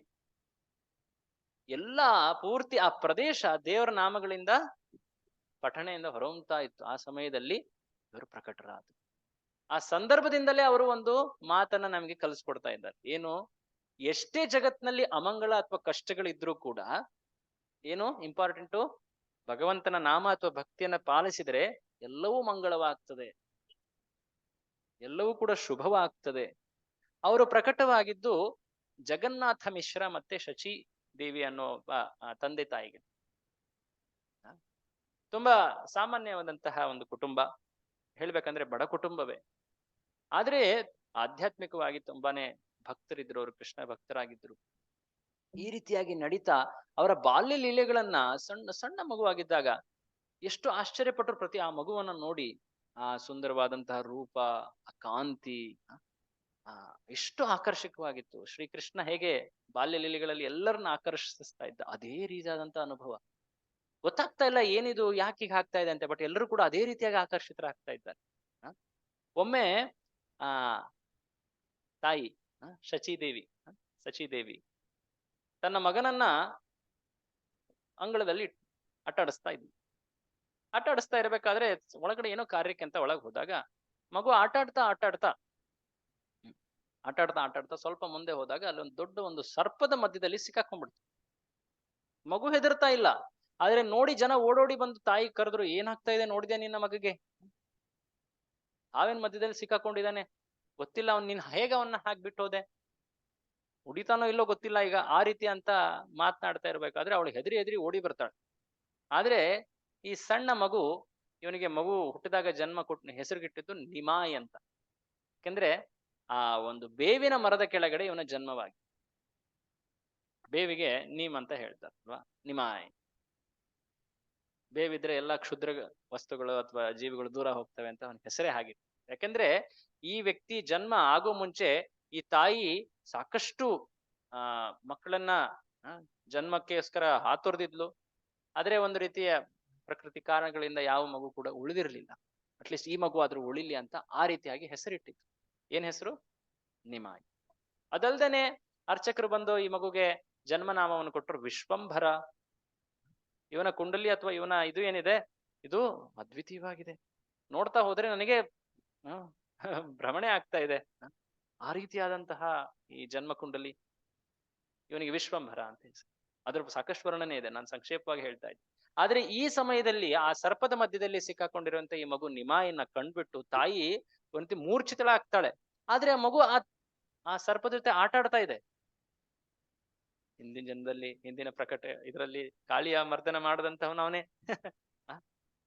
ಆ ಲೀಲೆಯನ್ನ ನೋಡ್ಬಿಟ್ಟು ಸಂಕರ್ಷಣ ಅನಂತ ಶೇಷ ಅಸೂಯೆ ಪಡ್ತಾ ಇದ್ದಾನೆ. ಅರೆ, ನನ್ನ ಜೊತೆ ದೇವರು ಈ ರೀತಿಯಾಗಿ ಆಟ ಆಡ್ತಾ ಇರ್ಲಿಲ್ಲ, ಆದ್ರೆ ಈ ಒಂದು ಸಣ್ಣ ಸರ್ಪದ ಜೊತೆ ಇಷ್ಟೊಂದು ಆಟ ಆಡ್ತಾ ಇದ್ದಾನಲ್ಲ.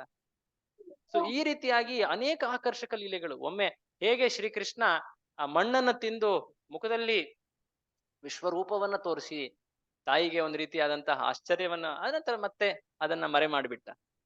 ಅದೇ ರೀತಿಯಾಗಿ ನಿಮಾಯ್ ಮಣ್ಣನ್ನ ತಿಂದ ಅಥವಾ ಮಣ್ಣಿನ ಜಾಗದಲ್ಲಿ ಕೂತು ಅವನು ಒಂದು ಲೀಲೆಯನ್ನ ತೋರಿಸ್ತ.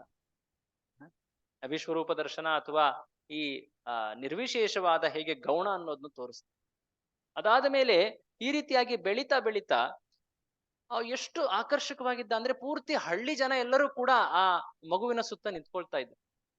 ಅವನನ್ನ ನೋಡಿ ಎಷ್ಟು ಆಶ್ಚರ್ಯ, ಎಷ್ಟು ಸಂತೋಷ ಅಂದ್ರೆ ಆ ಮಗು ಸಂತೋಷ ಪಡಿಸಕ್ಕೆ ಏನ್ ಬೇಕೋ ಅವ್ರು ಕೊಡ್ಲಿಕ್ಕೆ ತಯಾರಾಗಿತ್ತು.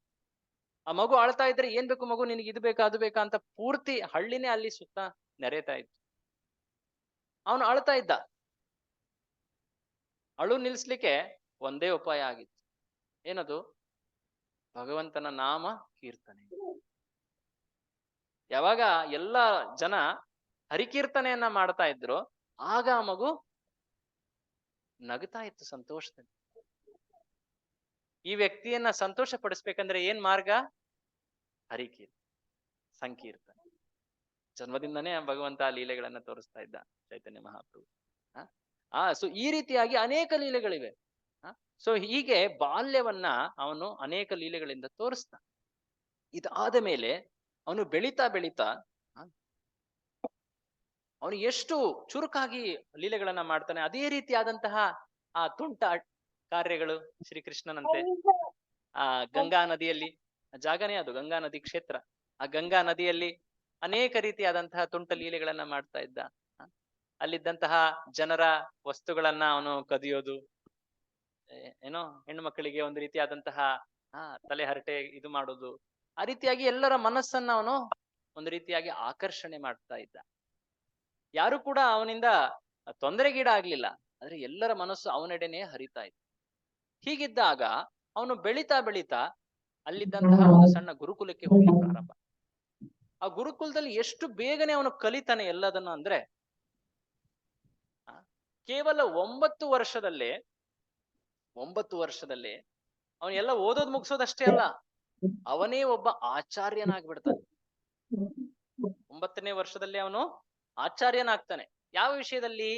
ನ್ಯಾಯ, ವ್ಯಾಕರಣ, ಈ ರೀತಿಯಾದಂತಹ ಅನೇಕ ಕ್ಲಿಷ್ಟ ವಿಷಯಗಳ ಬಗ್ಗೆ ಅವನೊಬ್ಬ ಮೇಧಾವಿ ಅಥವಾ ಪ್ರಭಾವಿ ಆಚಾರ್ಯನಾಗ್ತಾನೆ. ಅಷ್ಟೊಂದು ಅವನ ನಿಪುಣತೆ ಇರುತ್ತೆ. ಯಾವೊಬ್ಬ ವ್ಯಕ್ತಿ ಅವನ ಮುಂದೆ ವಾದ ಮಾಡ್ಲಿಕ್ಕೆ ಬಂದ್ರೆ ಆ ವಾದವನ್ನ ಅವನು ಸುಲಭವಾಗಿ ಸೋಲಿಸ್ತಾನೆ. ಅದಾದ ಮೇಲೆ ಅವನು ಹೇಳಿದಂತಹ ಮಾತನ್ನೇ ಅವನು ಮತ್ತೆ ಸೋಲಿಸಿ ಮತ್ತೆ ವಾದವನ್ನ ಮುಂದೆ ಮಂಡಿಸ್ತಾ ಇದ್ದ. ಅದೊಂದು ರೀತಿ ಆಟ ಆಗಿತ್ತು ಅವನಿಗೆ.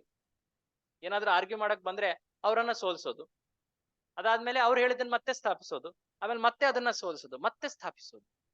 ನೋಡಿ, ಈ ರೀತಿಯಾದಂತಹ ಬುದ್ಧಿ, ಅಷ್ಟು ಬುದ್ಧಿಬಲ ಇತ್ತು ಅವನಿಗೆ. ಜ್ಞಾನ ಅಥವಾ ಪಾಂಡಿತ್ಯ ಅನ್ನೋದು ಅಷ್ಟು ಗಾಢವಾಗಿತ್ತು ಅವನು.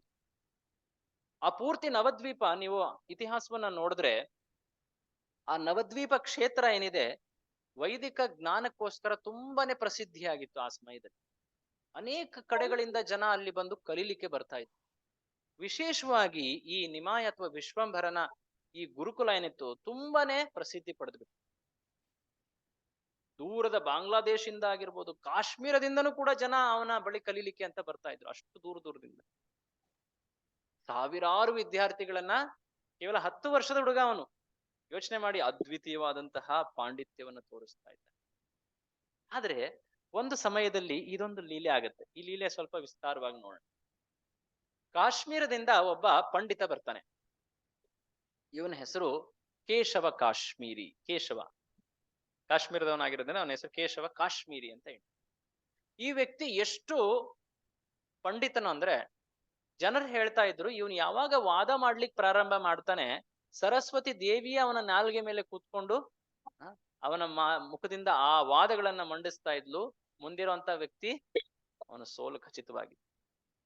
ಅವನು ಎಂದೂ ಸೋಲನ್ನ ಕಂಡಿದ್ದವನೇ ಅಲ್ಲ. ಆಕ್ಚುಲಿ ಅವನಿಗೆ ಸರಸ್ವತಿ ದೇವಿಯ ಅನುಗ್ರಹ ಇತ್ತು. ಯಾವುದೇ ವಾದದಲ್ಲಿ ನೀನು ಸೋಲೋದಿಲ್ಲ, ನಾನೇ ಖುದ್ದಾಗಿ ಬಂದ ನಿನ್ನನ್ನ ಜಯಿಸ್ತೀನಿ ಅಂತ. ಈ ವ್ಯಕ್ತಿ ಪೂರ್ತಿ ಭಾರತವನ್ನ ಭ್ರಮಣೆ ಮಾಡಿ ಎಲ್ಲ ಕಡೆ ಹೋಗಿ ಎಲ್ಲರನ್ನ ಸೋಲಿಸಿ ಒಂದು ಪತ್ರವನ್ನ ತಗೊಂಡು ಹೋಗ್ತಾ ಇದ್ದಾನೆ. ಇಷ್ಟು ಜನರನ್ನ ಸೋಲಿಸಿ ನೋಡಿ, ಎಲ್ಲರ ಸೈನ್ ಇದೆ, ವಿಜಯ ಪತ್ರ, ಅದನ್ನ ತೋರಿಸ್ತಾ ಇದ್ದಾನೆ. ಈಗ ಈ ನಿಮಾಯ್ ಈ ವಯಸ್ಸಿನವನಾಗಿದ್ದಾಗ ವಿಶ್ವಂಬರ ಈ ರೀತಿಯಾಗಿ ನಡೆಸ್ತಾ ಇರ್ಬೇಕಾದ್ರೆ ಅವನು ಈ ನವದ್ವೀಪ ಕ್ಷೇತ್ರಕ್ಕೆ ಬರ್ತಾನೆ. ಯಾರು? ಕೇಶವ ಕಾಶ್ಮೀರಿ. ಅಲ್ಲಿದ್ದಂತಹ ಜನರೆಲ್ಲರೂ ಹೆದರ್ಕೊಂಡ್ಬಿಟ್ರು. ಅರೆ, ಇವನ ಮುಂದೆ ಸೋತ್ರೆ ನಮ್ಮ ಹೆಸರು ಹಾಳಾಗುತ್ತೆ. ಆ ಜಾಗದಿಂದಾನೇ ಓಡೋದ್ರು. ಅಥವಾ ಇಲ್ಲ ನನಗೆ ಹುಷಾರಿಲ್ಲ, ನನಗೆ ಆರೋಗ್ಯ ಸರಿ ಇಲ್ಲ, ಆ ರೀತಿಯಾದಂತಹ ನೆಪಗಳನ್ನ ಹೇಳಿದ್ರು.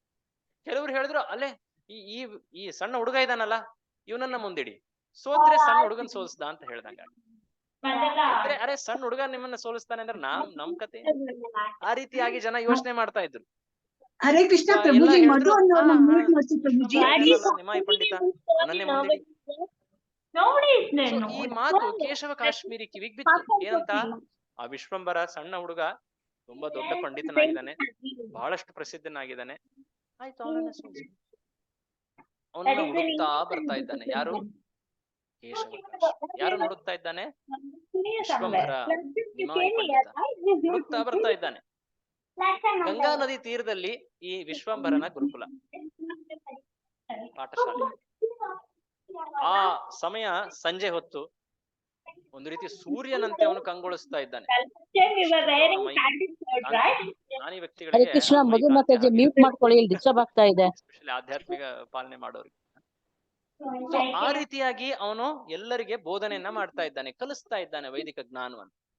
ದೂರದಿಂದ ಈ ಕೇಶವ ಕಾಶ್ಮೀರಿ ಅವ್ನು ನಡೀತಾ ಇದ್ದ ಪಲ್ಲಕ್ಕಿಲಿ, ಅವನ ಹಿಂದೆ ಮುಂದೆ ಸಾಕಷ್ಟು ಜನ ಇರ್ತಾ ಇದ್ರು. ಹುಡ್ಕೊಂಡು ಬರ್ತಾ ಇದ್ದಾನೆ. ದೂರದಲ್ಲಿ ಈ ವ್ಯಕ್ತಿನ ಕಂಡಾಗ ಸಂಜೆ ಹೊತ್ತಾಗಿದೆ, ಸುಸ್ತಾಗಿದೆ, ಅಲ್ಲಿ ಹೋಗೋಣ ಬನ್ನಿ, ಯಾರೋ ಇದ್ದಾರಲ್ಲಿ ಮಾತಾಡ್ಸೋಣ ಅಂತ ಹೇಳಿ ಹರೇ ಕೃಷ್ಣ ಪ್ರಭುಜಿ. ಹರೇ ಕೃಷ್ಣ ಪಲ್ಲಕ್ಕಿಯಲ್ಲಿ ಬರ್ತಾ ಇದ್ದಾಗೆ ಅಲ್ಲಿದ್ದಂತಹ ಎಲ್ಲ ಮಕ್ಕಳು, ಏನು ಕಲೀಲಿಕ್ಕೆ ಅಂತ ಬಂದಂತ ಶಿಷ್ಯರೆಲ್ಲರೂ ಎದ್ದು ಗೊತ್ತಿಲ್ಲ ಇವನು ಯಾರು ಬಂದಿರೋನು ಅಂತ. ಆಗ ಒಬ್ಬ ಶಿಷ್ಯ ಬಂದು ಕಿವಿಯಲ್ಲಿ ಹೇಳ್ತಾನೆ, ಕಾಶ್ಮೀರದ ಪ್ರಸಿದ್ಧ ಪಂಡಿತ ಇವನು ಪ್ರಭುಜಿ ಕೇಶವ ಏನು ಕಾಶ್ಮೀರಿ. ಕೇಳಿಸ್ತಿಲ್ಲ ಹೌದಾ? ಅವ್ರು ಮ್ಯೂಟ್ ಮಾಡಕ್ ಆಗ ಹೇಳಿ ಪ್ರಭುಜಿ. ತಕ್ಷಣವೇ ನಿಮಾಯ್ ಏನ್ ಮಾಡ್ತಾನೆ, ಅವನನ್ನ ಕರೆ ಮಾಡಿ ಅವನಿಗೆ ಒಂದು ಆಸನವನ್ನ ನೀಡ್ತಾನೆ. ಅದೇ ಫೋಟೋ ತೋರಿಸ್ತಾ ಇದ್ದಾರೆ ನೋಡಿ, ಅವನು ಕೂತಿದ್ದಾನೆ ಪಕ್ಕದಲ್ಲಿ. ಹೆಸರು ಕೇಶವ ಕಾಶ್ಮೀರಿ. ಸೊ ಆಗ ಬೇರೆ ಅವನಿಗೆ ಅವ್ರಿಗೆ ತೊಂದ್ರೆ ಸತ್ಕಾರವನ್ನ ಮಾಡ್ತಾನೆ ಆಗುತ್ತೆ, ನಿಮಾಯಿ ಪಂಡಿತ. ಕೇಳ್ಸಲ್ಲ, ಸಣ್ಣ ಮ್ಯೂಟ್ ಹುಡುಗ, ಆಗಿ ಮಾತಾಡಿ. 10 ವರ್ಷದ ಹುಡುಗ. ಅವ್ರನ್ನ ಮ್ಯೂಟ್ ಮಾಡಕ್ ಹೇಳಿ ಪ್ರಭುಜಿ, ಡಿಸ್ಟರ್ಬೆನ್ಸ್ ಸೊ ತುಂಬಾ ಇದೆ. ಹೀಗಿದ್ದಾಗ ಒಂದ್ ಸಮಯದಲ್ಲಿ ಅವನು ಕೇಳ್ತಾನೆ, ಎಲ್ಲ ಅತಿಥಿ ಸತ್ಕಾರ ಎಲ್ಲ ಮಾಡಾದ್ಮೇಲೆ ಹತ್ತಿರದಲ್ಲೇ ಹರಿಯುವಂತಹ ಈ ಭಾಗೀರಥಿ ಗಂಗೆ ಬಗ್ಗೆ ನೀವೊಂದು ತಕ್ಷಣವೇ ಒಂದು ಕವಿತೆಯನ್ನ ರಚಿಸಿ ಅವರ ಮಹಿಮೆಯನ್ನ ತಿಳಿಸಿ ಅಂತ. ಪಂಡಿತರದ್ದು ಆಟಗಳು ಹೀಗಿರ್ತದೆ. ತತ್ಕ್ಷಣವೇ ಸಂಸ್ಕೃತದ ಕವಿತೆಗಳನ್ನು ರಚಿಸಿ ಹೇಳಿ ಅಂತ. ಸೊ ಕೇಶವ ಕಾಶ್ಮೀರಿಗೆ ತುಂಬಾ ಸಂತೋಷ, ನನ್ನ ಪಾಂಡಿತ್ಯ ತೋರ್ಸಕ್ ಒಂದು ಅವಕಾಶ ಸಿಗ್ತಾ ಇದೆ ಅಂತ ಹೇಳಿ ತಕ್ಷಣವೇ ಸುಮಾರು 100 ಶ್ಲೋಕಗಳನ್ನ ಒಂದು ರೀತಿ ಸರಾಗವಾಗಿ ಗಂಗೆಯ ಮಹಿಮೆಯನ್ನ ಅವರು ಹೇಳಿ ಹೊಗಳ್ತಾರೆ. ಯಾರು? ಕೇಶವ. ಎಷ್ಟು ಮೇಧಾವಿ, ಎಷ್ಟು ಪಂಡಿತರು, ಎಲ್ಲರೂ ಕೂಡ ಚಪ್ಪಾಳೆ ಹೊಡಿತಾ ಇದ್ದಾರೆ. ತಕ್ಷಣವೇ ಹಳೆ ಕವಿತೆ ಅಲ್ಲ, ಹೊಸದಾದಂತಹ ಕವಿ.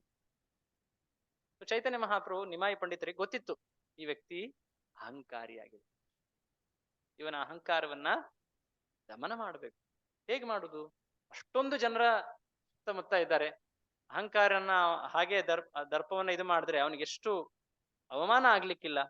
ಆದ್ರೂ ಅವನಿಗೆ ತೋರಿಸ್ಕೊಡ್ಬೇಕು. ಹೇಗೆ ತೋರಿಸ್ಕೊಡೋದು? ಓಕೆ, ನಿಮಾಯಿ ಪಂಡಿತ ಪ್ರಶ್ನೆ ಕೇಳ್ತಾನೆ, ನೀವು ಹೇಳಿದಂತಹ ಈ ಕವಿತೆಗಳಲ್ಲಿ ಕೆಲವು ಒಳ್ಳೆ ಅಂಶಗಳು ಮತ್ತು ಕೆಲವು ದೋಷಗಳನ್ನ ನೀವು ವಿವರಣೆ ಕೊಡಿ, ಅವುಗಳ ಬಗ್ಗೆ ವಿವರಣೆ ನೀವು ಹೇಳಿ ಅಂತ. ನನ್ನ ಕವಿತೆಯಲ್ಲಿ ಇರೋದು ಕೇವಲ ಒಳ್ಳೆ ಅಂಶಗಳೇ, ದೋಷ ಎಲ್ಲಿದೆ? ಅದರಲ್ಲಿ ದೋಷ ಇಲ್ಲವೇ ಇಲ್ಲ. ಯಾರು ಹೇಳ್ತಾ ಇದ್ದಾರೆ? ಕೇಶವ ಕಾಶ್ಮೀರಿ.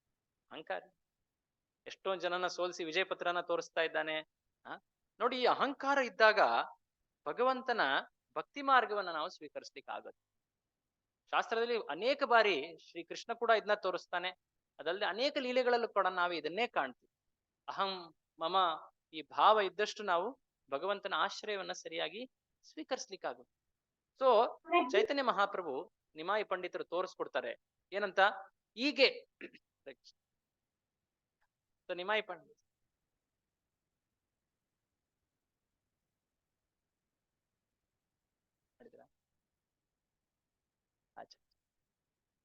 ಗೊತ್ತಾಗಿಲ್ಲ ಸರ್. ಎಸ್, ಸೊ ಅಹಂಕಾರದ ಬಗ್ಗೆ ಮಾತನಾಡ್ತಾ ಇದ್ವಿ ಅಲ್ಲ. ಸೊ ಅಹಂಕಾರ, ಈ ಅವನ ಅಹಂಕಾರವನ್ನ ನಾವು ದಮನ ಮಾಡ್ಬೇಕು. ಹೇಗೆ ಮಾಡಬೇಕು? ಸೊ ಚೈತನ್ಯ ಮಹಾಪ್ರಭುಗಳು ಅವನಿಗೆ ಆ ಪ್ರಶ್ನೆ ಕೇಳಿದ್ರು, ನಿನ್ನ ಕವಿತೆಯಲ್ಲಿರುವಂತ ದೋಷಗಳನ್ನ ನೀನೇ ಹೇಳು ಅಂತ. ಅವನು ಹೇಳ್ದ, ನನ್ನ ಕವಿತೆಯಲ್ಲಿ ದೋಷವೇ ಇಲ್ಲ. ಚೈತನ್ಯ ಮಹಾಪ್ರಭು ತಕ್ಷಣವೇ ನೋಡಿ, ಅವನು ಹೇಳಿದ್ದು ತಕ್ಷಣವೇ ಅವನಕ್ಕೆ ರಚನೆ ಮಾಡ್ದ. ಇವ್ರು ಕೇಳ್ತಾ ಇರೋದು ಕೂಡ ಮೊದಲನೇ ಬಾರಿ. ಆ ಕವಿತೆಯಲ್ಲಿ ಸಾಕಷ್ಟು ದೋಷಗಳನ್ನ ಅವರು ಪಟ್ಟಿ ಮಾಡಿ ಹೇಳ್ಬಿಡ್ತಾರೆ, ಇದನ್ನ ವರ್ಣನೆ ಮಾಡ್ತಾರೆ.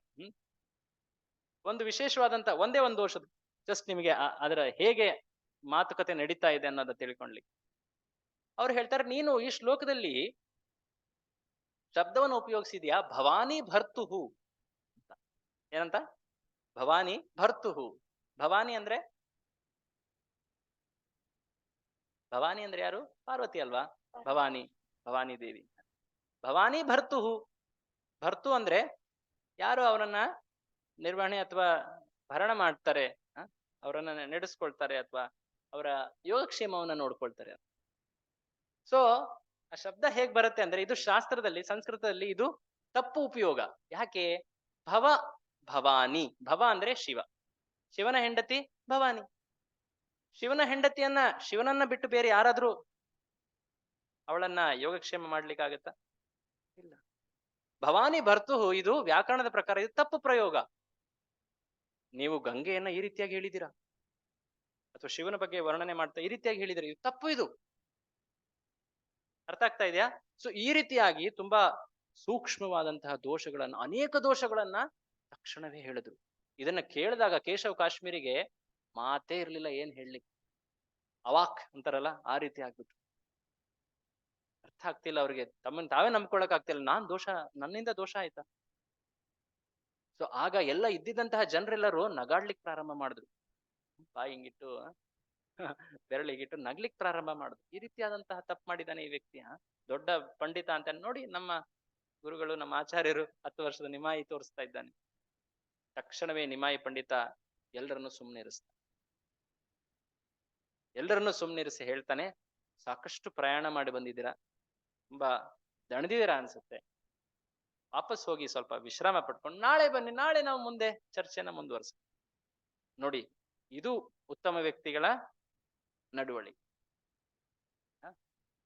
ಒಬ್ಬ ವ್ಯಕ್ತಿಯನ್ನ ಜನಸಾಮಾನ್ಯರ ಮುಂದೆ ಅಷ್ಟೊಂದು ಕೀಳಾಗಿ ತೋರಿಸ್ತೇನೆ. ಅವರ ಘನತೆಯನ್ನು ಕೂಡ ಚೈತನ್ಯ ಮಹಾಪ್ರಭುಗಳು ರಕ್ಷಿಸಿದ್ರು.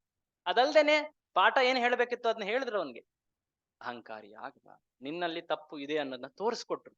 ಅವತ್ತಿನ ರಾತ್ರಿ ಕೇಶವ್ ಕಾಶ್ಮೀರಿ ಹೋಗಿ ಯೋಚನೆ ಮಾಡ್ತಾನೆ ಇದ್ದಾನೆ, ನಿದ್ದೆನೆ ಬರ್ತಾ ಇಲ್ಲ ಅವನ್ಗೆ. ಹೇಗೆ ನನ್ನಿಂದ ಈ ರೀತಿ, ನಾನು ಹೇಗೆ ಸೋತೆ, ಇದು ಆಗೇ ಇರ್ಲಿಲ್ಲ ಒಂದ್ಸಲನು ಕೂಡ. ಈ ರೀತಿ ಆದಂತಹ ಘಟನೆ ಹೇಗಾಯ್ತು? ಹೇಗೋ ಒಂದ್ ಸ್ವಲ್ಪ ಹಾಗೆ ಒಂದ್ ರೀತಿ ನಿದ್ದೆ ಮಂಪರು ಬಂದಂಗ ಆಯ್ತು. ನಿದ್ದೆ ತೂಕುಡಿಸ್ತಾ ನಿದ್ದೆ ಬಂತು. ಆದ್ರೆ ಆ ನಿದ್ದೆಯಲ್ಲಿ ಸರಸ್ವತಿ ದೇವಿ ಪ್ರಕಟವಾದ. ಸರಸ್ವತಿ ದೇವಿಯೇ ಪ್ರಕಟವಾಗದು. ಆಗ ಈ ವ್ಯಕ್ತಿ ಕೇಶವ ಕಾಶ್ಮೀರಿ ಹೇಳ್ತಾನೆ, ಹೇಗಮ್ಮ ತಾಯಿ, ನಿನ್ನ ಅನುಗ್ರಹ, ನೀನ್ ಹೇಗೆ, ನೀನ್ ಕೊಟ್ಟಂತಹ ವರ ಹೇಗೆ ಸುಳ್ಳಾಯ್ತು, ಇವತ್ತು ನನ್ನ ಅಪಮಾನ ಆಯ್ತು. ಸರಸ್ವತಿ ಹೇಳ್ತಾಳೆ, ನೋಡಪ್ಪ, ನನ್ನ ಸ್ವಾಮಿ ಮುಂದೆ ನಾನು ಹೇಗೆ ನನ್ನ ಪ್ರಭಾವವನ್ನು ತೋರಿಸ್ತೆ? ಯಾರೋನು? ಅವತಾರಿ ಶ್ರೀ ಕೃಷ್ಣ. ಚೈತನ್ಯ ಮಹಾಪ್ರಭು ಯಾರು? ಅವತಾರಿ ಕೃಷ್ಣ. ಆಕ್ಚುಲಿ ಹೇಳ್ಬೇಕಂದ್ರೆ ನಾನು ನಿನಗೆ ಪರಮ ಅನುಗ್ರಹವನ್ನು ಇವತ್ತು ನೀಡಿದ್ದೀನಿ. ಪ್ರತಿ ಸಲ ಕೇವಲ ಗೆಲುವಿನಿಂದ ನೀನು ಅನುಗ್ರಹ ಅಂತ ಅನ್ಕೊಳ್ತಾ ಇದ್ರೆ, ಇವತ್ತು ನನ್ನ ಸ್ವಾಮಿಯ ಸಾನ್ನಿಧ್ಯ ನಿನಗೆ ಸಿಕ್ಕಿದೆ, ಆ ಸಂಘ ಸಹವಾಸ ಸಿಕ್ಕಿದೆ, ಅದೇ ಪರಮ ಅನುಗ್ರಹ.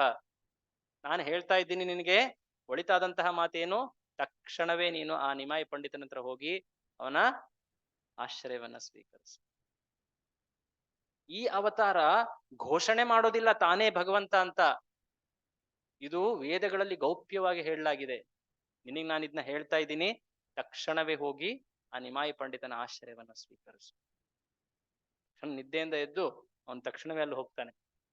ಹೋದಾಗ ಚೈತನ್ಯ ಮಹಾಪ್ರಭುಗಳು ನಿಮಾಯಿ ಪಂಡಿತರು ಹೇಳ್ತಾರೆ, ಅರ್ಥ ಆಯ್ತು, ಬಟ್ ಬೇರೆ ಯಾರಿಗೂ ಹೇಳ್ಬೇಡ ಅಂತ ಹೇಳಿ. ಹೀಗೆ ಹೇಳಿ, ಇದು ಪಾಂಡಿತ್ಯದ ಲೀಲೆ. ಹೊರಮುಖದಲ್ಲಿ ಪಂಡಿತನಂತೆ ಕಂಡ್ರೂ ಕೂಡ ಈ ರೀತಿಯಾದಂತಹ ಲೀಲೆಗಳು ಸಾಕಷ್ಟಿವೆ. ಈ ರೀತಿ ಆಗ್ಲೇ ಸಮಯ ಆಗ್ತಾ ಇದೆ. ಒಂದೇ ಮಾತು ಹೇಳಿ ಇಲ್ಲಿಗೆ ಕೊನೆ ಮಾಡೋಣ. ಮುಂದೆ ಚರ್ಚೆ ಇದನ್ನ ಮುಂದಿನ ವಾರ ಮುನ್ನಡೆಸೋಣ. ಚೈತನ್ಯ ಮಹಾಪ್ರಭುಗಳು ತಮ್ಮ ಮೊದಲ ಸುಮಾರು 16 ವರ್ಷಗಳವರೆಗೆ ತಾವೇ ಭಕ್ತರು ಅಂತ ಹೊರಮುಖದಲ್ಲಿ ತೋರಿಸ್ಲೂ ಇಲ್ಲ. ಭಗವಂತ ಅಂತ ತೋರಿಸ್ಲೇ ಇಲ್ಲ ಬಿಡಿ. ಆದ್ರೆ ಅವ್ರು ಬಂದಿದ್ದು ಭಕ್ತನ ಸರಿಯಾದಂತಹ ಪರಿಚಯವನ್ನ ನಮಗೆ ತಿಳಿಸ್ಕೊಡ್ಲಿಕ್ಕೆ. ಆದ್ರೆ ಚೈತನ್ಯ ಮಹಾಪ್ರಭುಗಳು ತಾನು ಭಕ್ತ ಅಂತ ಬೇರೆಯವರಿಗೆ ಹೇಳಲೂ ಇಲ್ಲ. ಭಕ್ತಿಯ ಲಕ್ಷಣಗಳನ್ನು ಕೂಡ ತೋರಿಸ್ಲಿಲ್ಲ. ಅವರು ಒಬ್ಬ ಜ್ಞಾನಿ ಅಥವಾ ಪಂಡಿತನಂತೆ ಕಾಣ್ತಾ ಇದ್ದಾರೆ. ಹೊರಮುಖದಲ್ಲಿ ಇದೇನಿದು? ಭಕ್ತಿಯನ್ನ ಸವಿಲಿಕ್ಕೆ ಬಂದಾಗ ಪಾಂಡಿತ್ಯ ಯಾಕೆ ಬೇಕಾಯ್ತು? ಆದ್ರೆ ಚೈತನ್ಯ ಮಹಾಪ್ರಭು ಮುಂದೆ ಏನ್ ತೋರಿಸ್ತಾರೆ, ಒಂದು ಸಮಯದಲ್ಲಿ ಅವರು ಒಬ್ಬ ವೈಷ್ಣವ ಗುರುವಿನ ದೀಕ್ಷೆಯನ್ನ ಸ್ವೀಕರಿಸ್ತಾರೆ.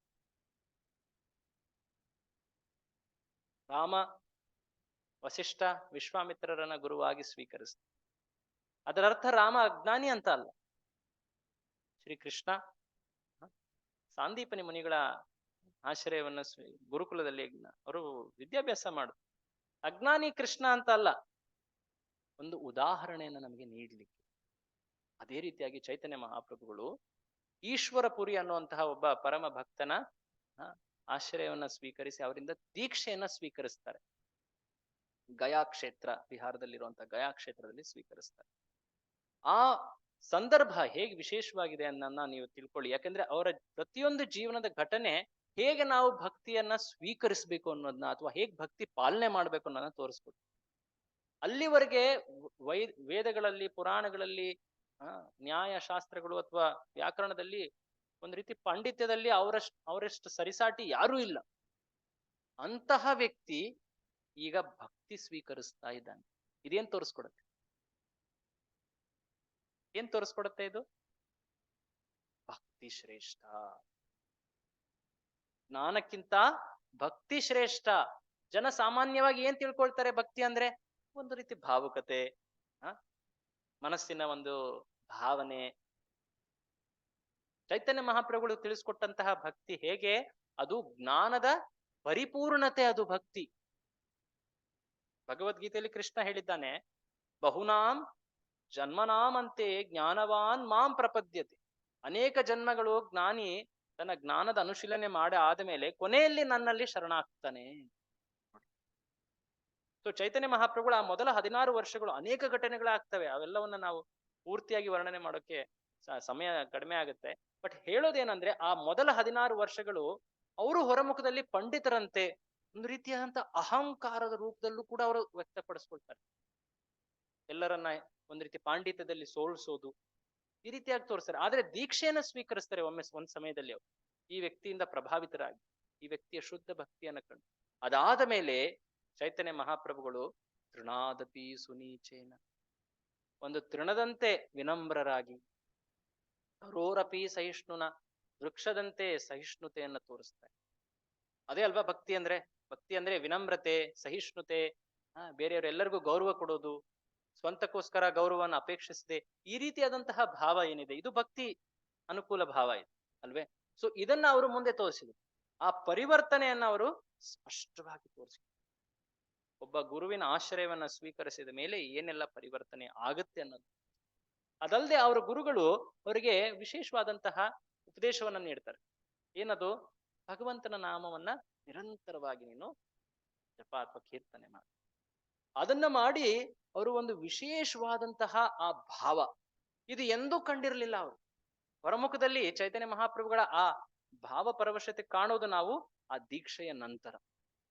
ಅವರ ಜೀವನ ಒಂದು ರೀತಿ ಪರ್ಫೆಕ್ಟ್ ಎಕ್ಸಾಂಪಲ್, ಹೇಗೆ ಒಬ್ಬ ಭಕ್ತನ ಜೀವನ ಹೇಗೆ ಮುನ್ನಡಿಬೇಕಂತ. ಇದು ಕೇವಲ ದೀಕ್ಷೆಯ ಸಮಯ. ಮುಂದೆ ಭಕ್ತಿ ಅಭಿವೃದ್ಧಿ ಆಗ್ತಾ ಹೋಗುತ್ತೆ. ಅದು ಹೇಗೆ ಅಭಿವೃದ್ಧಿ ಆಗುತ್ತೆ ಅನ್ನೋದನ್ನ ಚೈತನ್ಯ ಮಹಾಪ್ರಭುಗಳ ಜೀವನದಲ್ಲೇ ನಾವು ಕಾಣಬಹುದು.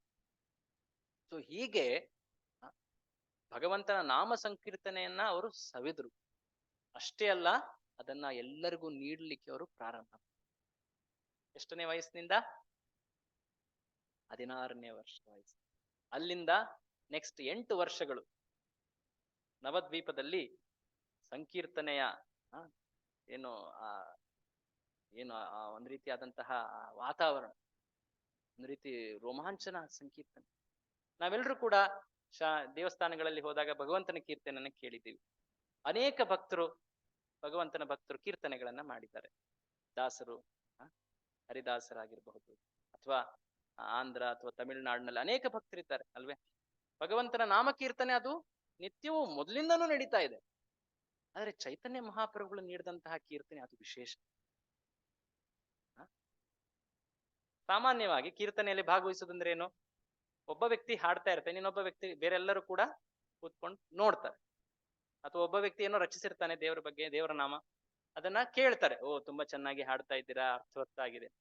ಆದ್ರೆ ಚೈತನ್ಯ ಮಹಾಪ್ರಭುಗಳು ತಿಳಿಸ್ಕೊಟ್ಟಂತ ಕೀರ್ತನೆಯಲ್ಲಿ ಎಲ್ಲರೂ ಭಾಗವಹಿಸ್ತಾರೆ.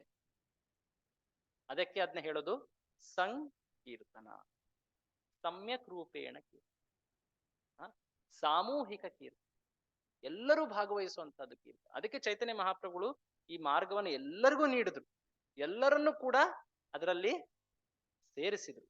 ಆ ಸಂಕೀರ್ತನದ ಪ್ರವಾಹದಲ್ಲಿ ಎಲ್ಲರೂ ಕೂಡ ಭಾಗವಹಿಸ್ತಾರೆ, ಎಲ್ಲರೂ ಕೂಡ ಆನಂದವನ್ನ ಸವಿತಾರೆ. ಅದು ವಿಶೇಷ ಆ ಸಂಕೀರ್ತನೆಯ ಲಕ್ಷಣಗಳು. ಆ ಸಂಕೀರ್ತನೆಯಲ್ಲಿ ಭಾಗವಹಿಸಿದ ಮೇಲೆ ಅದನ್ನ ಸರಿಯಾಗಿ ನಾವು ಪಾಲಿಸಿದರೆ ಅನೇಕ ರೀತಿಯ ಲಕ್ಷಣಗಳು ಕಾಣ್ತವೆ, ಪರಿವರ್ತನೆಗಳು ಕಾಣ್ತವೆ. ಅದನ್ನು ಚೈತನ್ಯ ಮಹಾಪ್ರಭುಗಳು ತಮ್ಮ ಜೀವನದಲ್ಲೇ ತೋರಿಸ್ತಾರೆ. ಈ ಭಕ್ತಿಯನ್ನ ಅವರು ಸವಿಯೋದು, ಅದಾದ ಮೇಲೆ ಅವರು ಆ ಭಕ್ತಿಯನ್ನ ಪ್ರಚಾರ ಮಾಡೋದು. ಅದು ನಿಮ್ಗಾಗ್ಲೇ ತಿಳಿದಿದೆ. ಆ ಐತಿಹಾಸಿಕವಾಗಿ ಆ ಸಿಚುವೇಶನ್ ಹೇಗಿದೆ ಅನ್ನೋದನ್ನ ನಾವು ಆಗ್ಲೇ ಮುಂಚೆನೆ ಕೆಲವು ವರ್ಣನೆಯಲ್ಲಿ ನೋಡಿದ್ವಿ ಅಲ್ವೇ? ವಿಧರ್ಮಿಗಳು ಎಷ್ಟೊಂದು ಆಕ್ರಮಣ ಅಥವಾ ಅತ್ಯಾಚಾರ ಮಾಡ್ತಾ ಇದ್ದಾರೆ. ಮೊಘಲರ ಸಾಮ್ರಾಜ್ಯ, ಯಾರು ಧರ್ಮಿಗಳಿದ್ದಾರೋ, ಧರ್ಮ ಪಾಲನೆ ಮಾಡ್ತಾ ಇದ್ದಾರೋ ಅವರು ಕೂಡ ಧರ್ಮದ ಡಂಭಾಚಾರ ಮಾಡ್ತಾ ಇದ್ರು. ಅಂತಹ ಸಮಯದಲ್ಲಿ ಈ ಉನ್ನತವಾದಂತಹ ಸಂಕೀರ್ತನೆಯನ್ನ ಪ್ರಚಾರ ಮಾಡಲಿಕ್ಕೆ ಚೈತನ್ಯ ಪ್ರಾರಂಭ 16 ವರ್ಷದಿಂದ 24 ವರ್ಷದವರೆಗೆ ಆ ನವದ್ವೀಪ ಕ್ಷೇತ್ರ ಆ ಪ್ರಚಾರದಲ್ಲಿ ಅನೇಕ ರೀತಿಯಾದಂತಹ ಅಡಚಣೆಗಳು ಬರ್ತವೆ. ಎಂತೆಂತ ಜನರನ್ನ ಅವರು ಸಂಪರ್ಕಿಸ್ತಾರೆ, ಎಂತೆಂತ ಜನರನ್ನ ಅವರು ಭಕ್ತರನ್ನಾಗಿ ಮಾಡ್ತಾರೆ.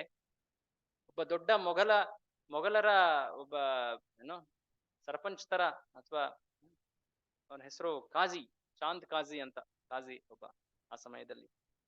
ಅವನನ್ನ ಭೇಟಿಯಾಗಿ ಅವನಿಗೆ ಎಲ್ಲವನ್ನ ಸ್ಪಷ್ಟೀಕರಿಸ್ತಾರೆ. ಸಂಕೀರ್ತನೆ ಎಲ್ಲವನ್ನು ನೀವು ರಕ್ಷಿಸ್ಬೇಕು. ಅಲ್ಲಿವರೆಗೆ ಜನ ಭಗವಂತನ ನಾಮಕೀರ್ತನೆಯನ್ನ ಪೂರ್ತಿಯಾಗಿ ತಡೆ ಹಿಡಿದಿದ್ರು. ಅಷ್ಟೇ ಅಲ್ಲ, ಅವರನ್ನ ಶೋಷಣೆ ಮಾಡ್ತಾ ಇದ್ರು, ಕೊಲ್ತಾ ಇದ್ರು. ಆದ್ರೆ ಚೈತನ್ಯ ಮಹಾಪ್ರಭುಗಳ ಪ್ರಭಾವದಿಂದ ಅಂತಹ ವ್ಯಕ್ತಿಗಳು ಕೂಡ ಒಬ್ಬ ಸಂತ ಪುರುಷ ಇದ್ದಾನೆ, ಸಾಧು ಸಂತ ಇದ್ದಾನೆ ಅಂತ ಗೌರವಿಸಿ, ಅಷ್ಟೇ ಅಲ್ಲ ತುಂಬಾ ಕ್ರೂರಿಗಳಾದಂತಹ ಧರ್ಮವನ್ನ ಎಲ್ಲ ಬಿಟ್ಟು ನಡೆದಂತಹ ಜಗಾಯಿ ಮಧಾಯಿ ಅವರನ್ನ ಉದ್ಧರಿಸ್ತಾರೆ.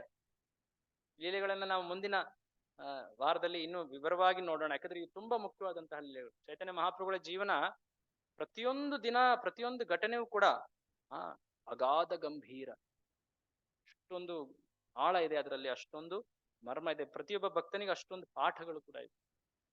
ಸೊ ಈ ರೀತಿಯಾಗಿ ಶ್ರೀ ಚೈತನ್ಯ ಮಹಾಪ್ರಭುಗಳು ಅವರ ಇವತ್ತು ನಾವು ಆ ತತ್ವವನ್ನ ತಿಳ್ಕೊಂಡಿದ್ದೀವಿ, ಅವರ ಜೀವನದ ಮೇಲ್ನೋಟ ನೋಡಿದ್ದೀವಿ, ಶಾಸ್ತ್ರದಲ್ಲಿ ಏನ್ ಹೇಳಿದ್ದಾರೆ ಅವ್ರ ಬಗ್ಗೆ ಅನ್ನೋದನ್ನ ನೋಡಿದ್ದೀವಿ. ಅದಲ್ದೇನೆ ಅವರ ಉಪದೇಶಗಳು ಏನು ಮುಖ್ಯವಾದವು ನೆನಪಿದೆ? 5 ಉಪದೇಶ ಇಷ್ಟಿದನ್ನ ನೆನಪಿಸ್ಕೊಳ್ಳಿ. ಯಾರಾದ್ರು 5 ಉಪದೇಶ ಏನಾಗಿತ್ತು ಅವ್ರದ್ದು? ಹೇಳಿ. ರಜೇಶನನ್ನು ಪೂಜಿಸಬೇಕು, ದೇವರ ಮೇಲಿನ ಶುದ್ಧ ಪ್ರೀತಿ, ಅದೇ ಜೀವನದ ಅತ್ಯುನ್ನತ ಗುರಿ ಆಗಿರಬೇಕು. Very good.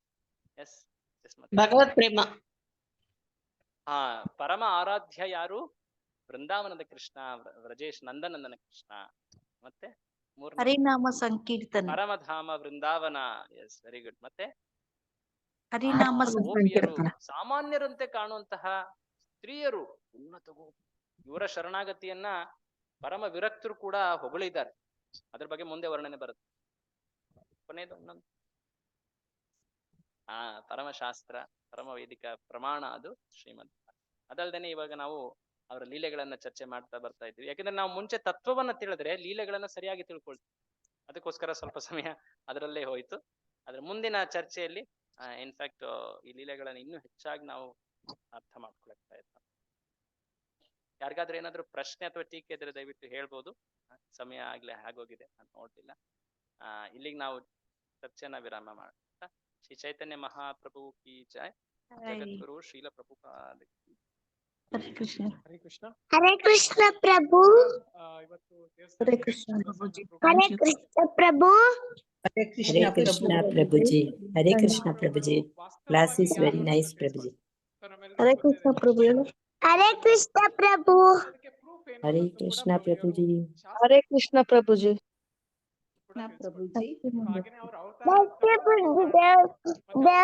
ಮಾತಾಜಿ ಪ್ರಭು ಏನೋ ಹೇಳ್ತಿದ್ದಾರೆ. ಹರೇ ಕೃಷ್ಣ. ಸ್ವಲ್ಪ ಮ್ಯೂಟ್ ಆಗಿ ಮಾತಾಜಿ. ಪ್ರಭು ಏನೋ ಹೇಳ್ತಿದ್ದಾರೆ. ಹರೇ ಕೃಷ್ಣ. ಹಾಗೆ ಕೆಲವು ಸ್ವಲ್ಪ ನಾವು ಲೀಲೆಗಳನ್ನ ತಿಳ್ಕೊಂಡು ಅದನ್ನ ಮುಂದಿನ ಭಾಗ, ಅದು ಮುಂದಿನ ವಾರನ ನಾವು ನೋಡೋಣ. ಆ ಕ್ಲಾಸ್ ಬಗ್ಗೆ ನಾನು ವಾಟ್ಸ್ಆಪ್ ಅಲ್ಲಿ ಕನ್ಫರ್ಮ್ ಮಾಡ್ತೀವಿ. ಸೊ ಇವತ್ತು ಪ್ರಸಾದ ಕೂಡ ಅರೇಂಜ್ಮೆಂಟ್ ಆಗಿದೆ. ಕೂಡ ಪ್ರಸಾದ. Thank you so much. ಪ್ರಭುಜಿ ಅವರು ನಮ್ಗೆ ಇವತ್ತು ಸಮಯವನ್ನ ನೀಡಿದ್ದಾರೆ. ಸೊ ಅವ್ರಿಗೆ ಥ್ಯಾಂಕ್ ಯು ನಾವು ಹೇಗೆ ತಿಳಿಸ್ತೀವಿ? ಕರೆಕ್ಟ್. ಸೊ ಎಲ್ರು ಒಂದ್ಸತಿ ಹರೇ ಕೃಷ್ಣ ಮಹಾಮಂತ್ರ ಜೋರಾಗಿ ಹೇಳೋದ್ರ ಮೂಲಕ ಅವ್ರಿಗೆ ಥ್ಯಾಂಕ್ ಯು ತಿಳಿಸ್ತಾರೆ. ಹರೇ ಕೃಷ್ಣ ಹರೇ ಕೃಷ್ಣ ಕೃಷ್ಣ ಕೃಷ್ಣ ಹರೇ ಹರೇ ಹರೇ ರಾಮ ಹರೇ ರಾಮ ಹರೇ ಹರೇ ಹರೇ ಹರೇ ಹರೇ ಕೃಷ್ಣ ಕೃಷ್ಣ ಕೃಷ್ಣ ಹರೇ ಹರೇ ಹರೇ ರಾಮ ಹರೇ ರಾಮ ಹರೇ ಹರೇ. ರಾಮ ಹರೇ ಹರೇ. ಪ್ರಶ್ನೆ ಇದ್ರೆ ಕೇಳಿ. ಹರೇ ಕೃಷ್ಣ ಕೃಷ್ಣ ಕೃಷ್ಣ ಹರೇ ಹರೇ ಹರೇ ರಾಮ ರಾಮ ಹರೇ.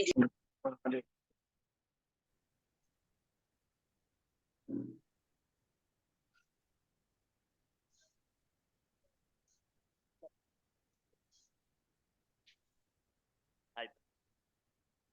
ಹರೇ ಕೃಷ್ಣ. ಪ್ರಸಾದ ಬಂದ್ಬಿಟ್ಟು ಅಲ್ಲಿ ಹಳೆ ಟೆಂಪಲ್ ಕಿಚನ್ ಮೇಲ್ಗಡೆ ಒಂದು ಇದೆಯಲ್ಲ ಪ್ಲೇಸು, ಸೊ ಅಲ್ಲಿ ಡಿಸ್ಟ್ರಿಬ್ಯೂಟ್ ಮಾಡಿ. ಮಂಜುನಾಥ್ ಪ್ರಭು ಹೆಲ್ಪ್ ಮಾಡಿ.